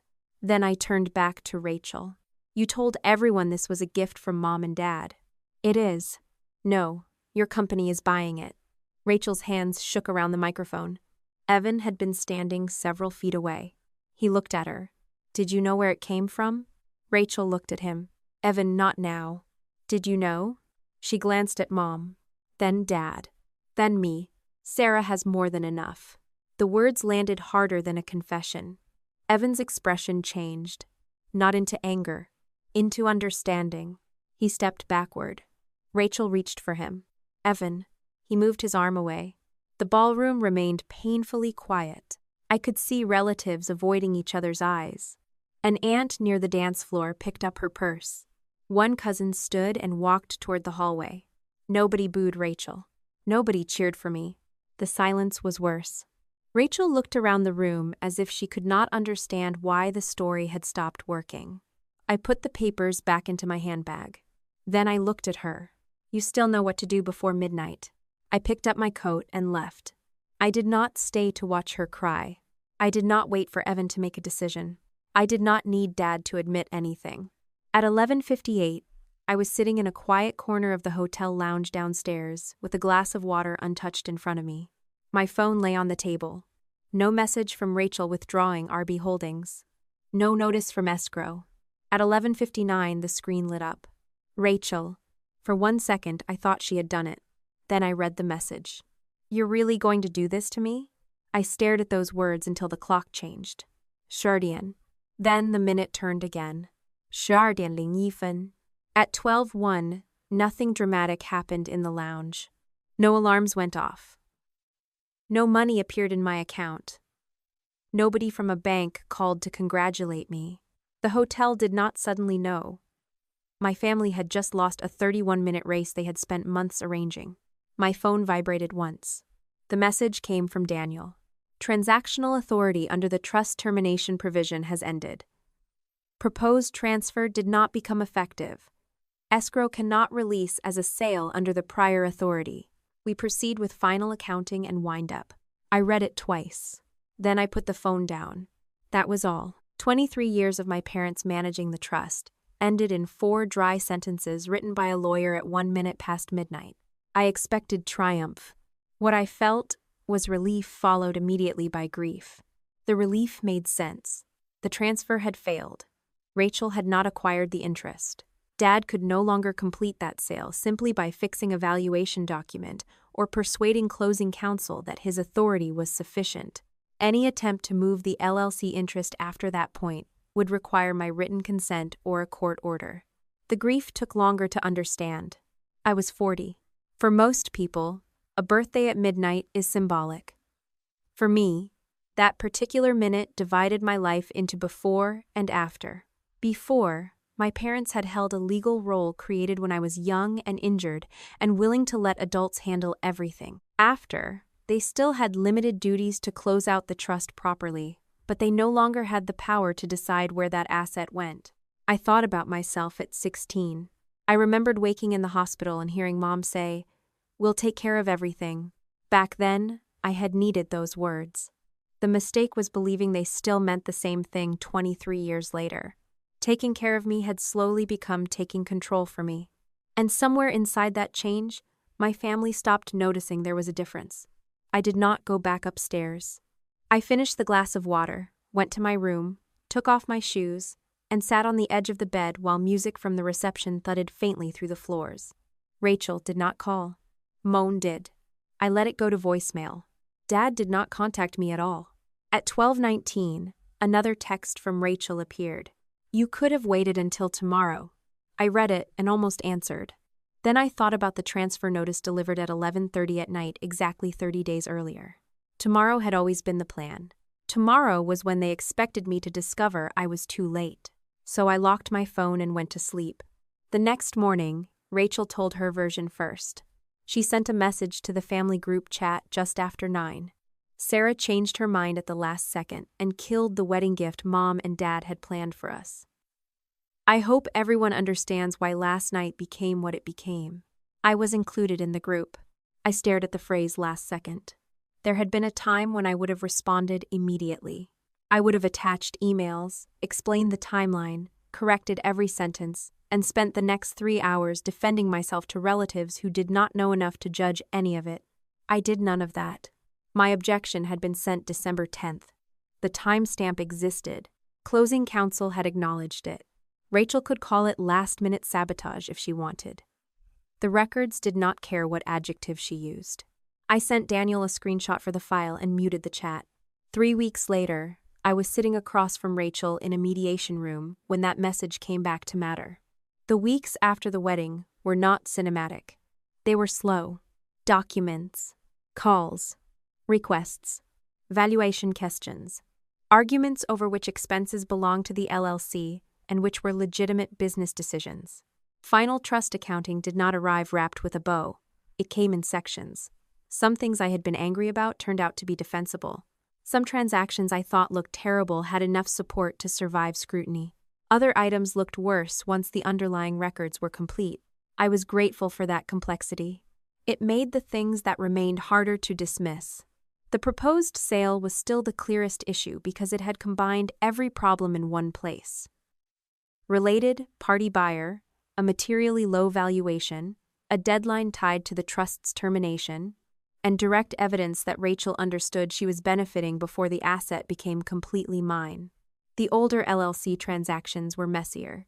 Mark eventually identified several below-market advances and unsupported expenses that had reduced the LLC's value in ways that affected the trust's 35% interest. The numbers were not enormous individually. That mattered. This was not a story where my father secretly drained millions into Rachel's checking account while everyone somehow missed it. The pattern was more believable and, in some ways, more disturbing. Small exceptions. Family discounts. Expenses rationalized after the fact.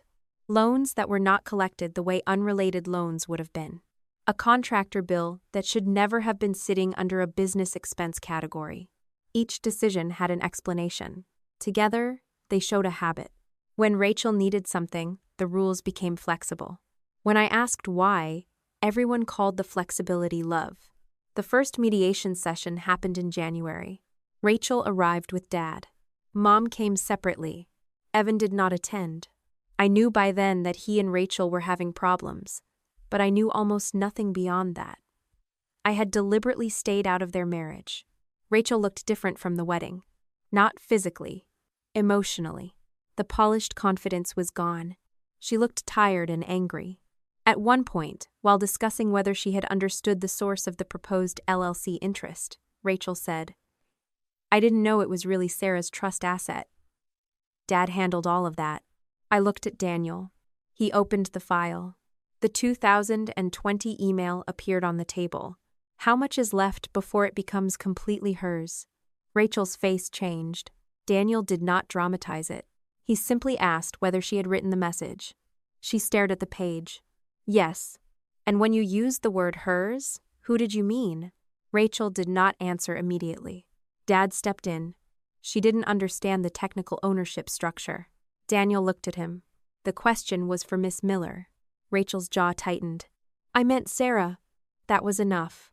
Nobody needed a confession that she understood every clause of the trust. She understood the line. She understood that there was a period when Dad controlled something that would later become completely mine. She had known that years before the wedding. Then Dad tried to protect her.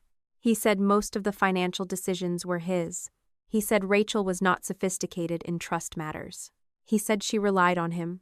For a moment, I saw the old family structure trying to rebuild itself right there in the mediation room. Dad takes control. Rachel becomes the child who did not really understand. Mom worries about everyone's feelings. Sarah is expected to accept the most reasonable version. Then Rachel ruined it. She turned toward Dad and said, "You told me it was safe." The room went quiet. Dad looked at her. It was not a dramatic betrayal. She did not accuse him of fraud. She did not scream.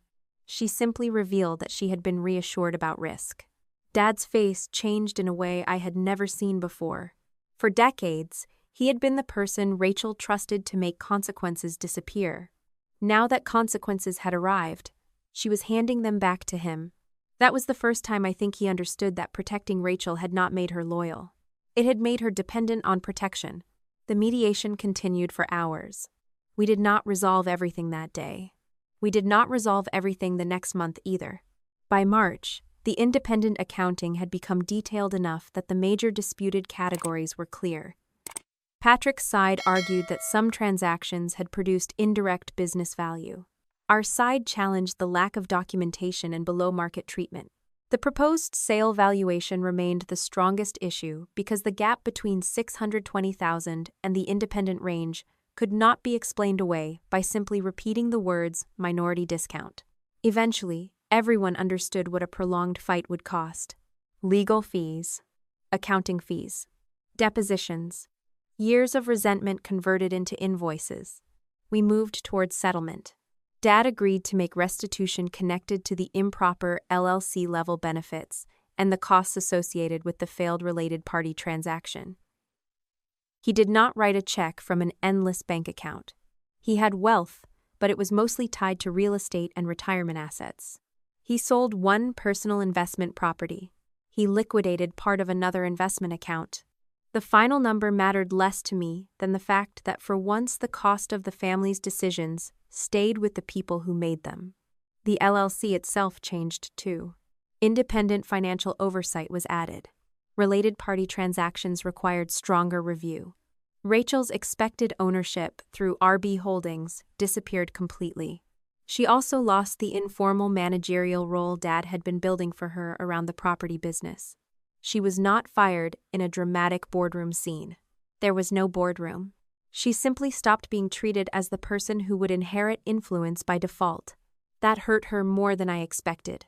Rachel had spent years assuming family property would eventually move toward her because she was the one staying close to Mom and Dad. When that assumption disappeared, she became angry at everyone, including me, especially me. Evan called in April. I almost did not answer, because I had spent months refusing to become part of their marriage. But he left a message asking if we could speak once, and I agreed. We met for coffee. He looked exhausted. I want to be clear, he said. I'm not here to ask you to fix anything. Good. I figured you'd say that. I smiled slightly. He looked down at his coffee. I tried. I did not ask what that meant. He continued on his own. I tried to understand why she did it. I thought maybe she had grown up hearing all of this from your parents and just never questioned it. That's probably part of it. That isn't the problem anymore. I waited. He looked at me. She still says you had enough. I said nothing. She says it wasn't really yours in the way you make it sound because your dad built the company. She says Patrick always treated it as family money. She says the valuation difference was theoretical. His expression tightened. I could deal with someone making a bad decision.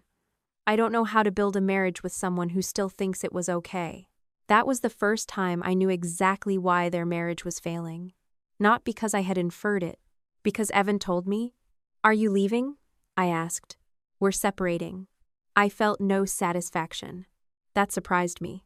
Months earlier, I might have imagined hearing those words and feeling vindicated. Instead, I just felt tired.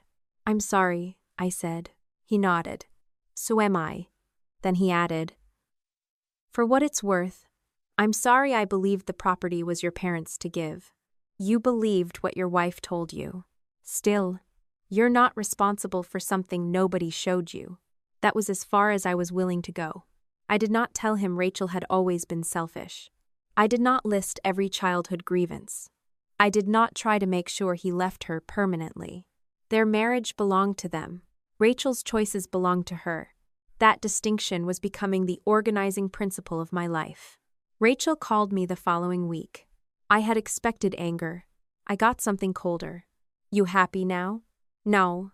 Evan left. I heard you separated. He talked to you? Yes. She laughed bitterly. Of course he did. He wanted to explain. You got what you wanted. I was standing in my office at home, looking out the window. No. Don't do that. Do what? Pretend you didn't want consequences. I wanted the transfer stopped. You wanted everyone to know. You took the microphone. Silence. I continued. I gave you the chance to withdraw privately. You knew I couldn't. You could. And tell Evan everything at my wedding? Yes. You keep acting like that was a real option. It was. It would have destroyed my marriage. I closed my eyes. No, Rachel, the truth would have tested your marriage. What you did afterward is what destroyed it. She started crying. I heard it through the phone. For years, that sound had been enough to bring Mom running. It had been enough to make Dad spend money, change plans, soften consequences. It still hurt me. It just no longer controlled me. You have no idea what it was like growing up after your accident, she said. I know it hurt you. You don't. You're right. I didn't live it as you. Everyone cared about you. I was injured. And I disappeared. I let that sit. I believe you felt that way. Fat. I believe it happened in ways I didn't understand. Rachel went quiet. That was probably the closest we came to honesty in years. Then she said, so you admit it. I admit you were hurt. And none of that matters now. It matters. Not enough to you. It doesn't make my property yours. She made a sound somewhere between a laugh and a sob. You always come back to that. Yes, because money is all you care about. No, because ownership is where all of you taught me to prove I mattered. She stopped speaking. I let the silence stretch. Then I said the thing I had been trying to understand since the wedding. I stopped you from taking something that wasn't yours. Everything after that came from what you chose. Rachel hung up. I did not call back. Mom asked to meet me in May. We chose a coffee shop halfway between our homes. She arrived early. For the first 15 minutes, we talked about nothing important. Weather, work, an aunt's surgery. The normal subjects people choose when the real one is sitting between them. Finally, Mom folded her hands around her cup. I treated you differently. I waited. She looked down. Rachel cried when we said no. I did not expect that opening. Mom continued. You didn't. That isn't true. You know what I mean. You got frustrated, you left, you figured something else out. Rachel would fall apart. I looked at her, and Mom's eyes filled. And after a while, giving her more became easier than asking you for anything. There it was. Not an excuse. Not yet an apology either. A truth. She needed us, Mom said. I needed you too. You never acted like it. I learned not to. That hurt her. I could see it. She whispered. I thought you were stronger. I was. Mom looked at me. You mistook my competence for permission. She started crying.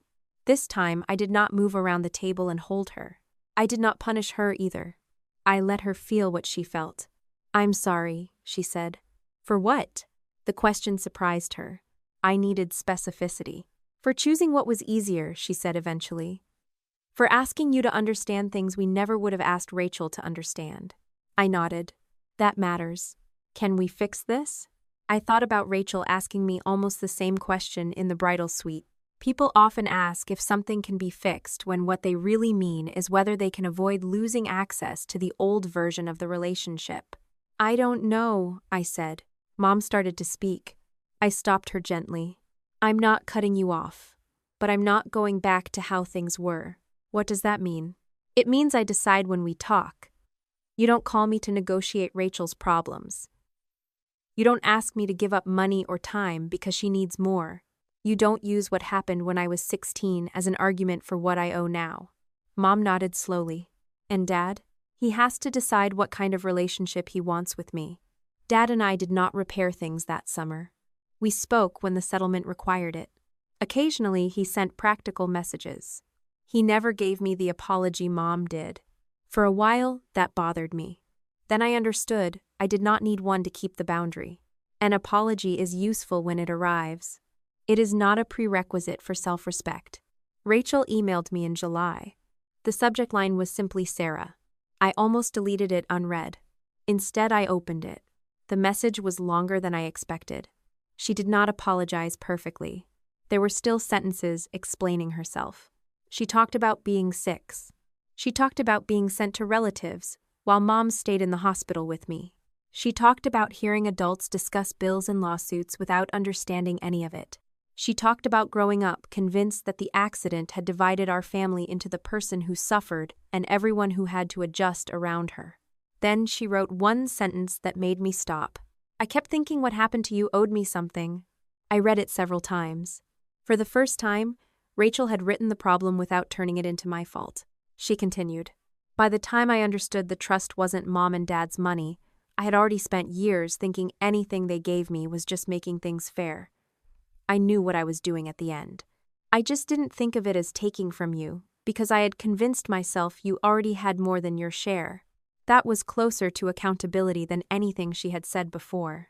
She apologized for the transaction, for the wedding, for taking the microphone, for lying to Evan. She did not ask me for money. She did not ask me to call. At the end she wrote, I don't expect you to trust me. I just wanted to stop pretending I didn't know. I sat with that email for a long time. Then I opened the old photo of Rachel beside my hospital bed. The little girl in that picture was real. So was the woman who tried to take an asset from me. One did not cancel the other. I replied with 4 sentences. I appreciate you saying this. I believe your childhood hurt was real. I also believe the choices you made as an adult were yours. I'm not ready to rebuild our relationship, but I hope you keep being honest about why it broke. Then I sent it. That was not forgiveness. Maybe it was the beginning of something quieter. Maybe not. I stopped needing to know. By late summer, the final trust windup had progressed far enough that my financial life felt like mine in a way it never had before. I did not suddenly become rich. I did not quit my job. I did not buy a mansion. I increased my retirement contributions. I set aside a larger emergency reserve. I finally scheduled a medical procedure I had postponed twice because insurance coverage was poor and I had trained myself to treat anything optional as indulgent. I also bought a house I actually wanted. Not huge, not flashy. It had a bright kitchen, a small office, and enough windows that the first morning I woke there, sunlight reached halfway across the bedroom floor. For years, when I made financial choices, some part of me still asked whether I was taking too much. The new house was the first purchase I made without hearing my mother's old accounting in my head. A few weeks after moving, I opened a box marked Old Files. The blue binder was inside. The cracked plastic cover looked exactly the way it had the day I pulled it from the closet in November. I sat on the floor and opened it. Hospital bills, therapy schedules, contractor invoices, receipts, copies of statements I had kept because for years paper felt like the only reliable memory in a family that could reshape any story depending on who needed what. I kept the documents that still mattered legally. I shredded duplicates. I threw out pharmacy receipts from 20 years ago. I kept the photo of Rachel asleep beside my bed. That surprised me. For a moment I considered putting it in the shred pile too. Then I realized I did not need to destroy a good memory just because I finally understood what came after it. I placed the photo in a drawer. The binder went onto a shelf. Not hidden, not displayed, just stored. By the time I told this story, more than 24 years had passed since the accident. For most of those years, I had measured strength by how little I needed, how much I could handle, how quickly I could solve a problem without making anyone else uncomfortable. My family rewarded that version of me because it made their lives easier. Rachel needed more. Sarah will understand. Rachel is upset. Sarah can handle it. Rachel deserves a start. Sarah already has enough. I believed that being strong meant surviving whatever portion of the loss everyone else handed me. Turning 40 was when I finally understood something much simpler. Being strong did not mean volunteering to be the person everyone else took from. You can love your family without surrendering your boundaries. Being capable does not mean you should accept less. And someone else's pain does not entitle them to your money, time, or future. Protect what is yours, demand honesty, and let consequences stay with those who created them. Subscribe for more.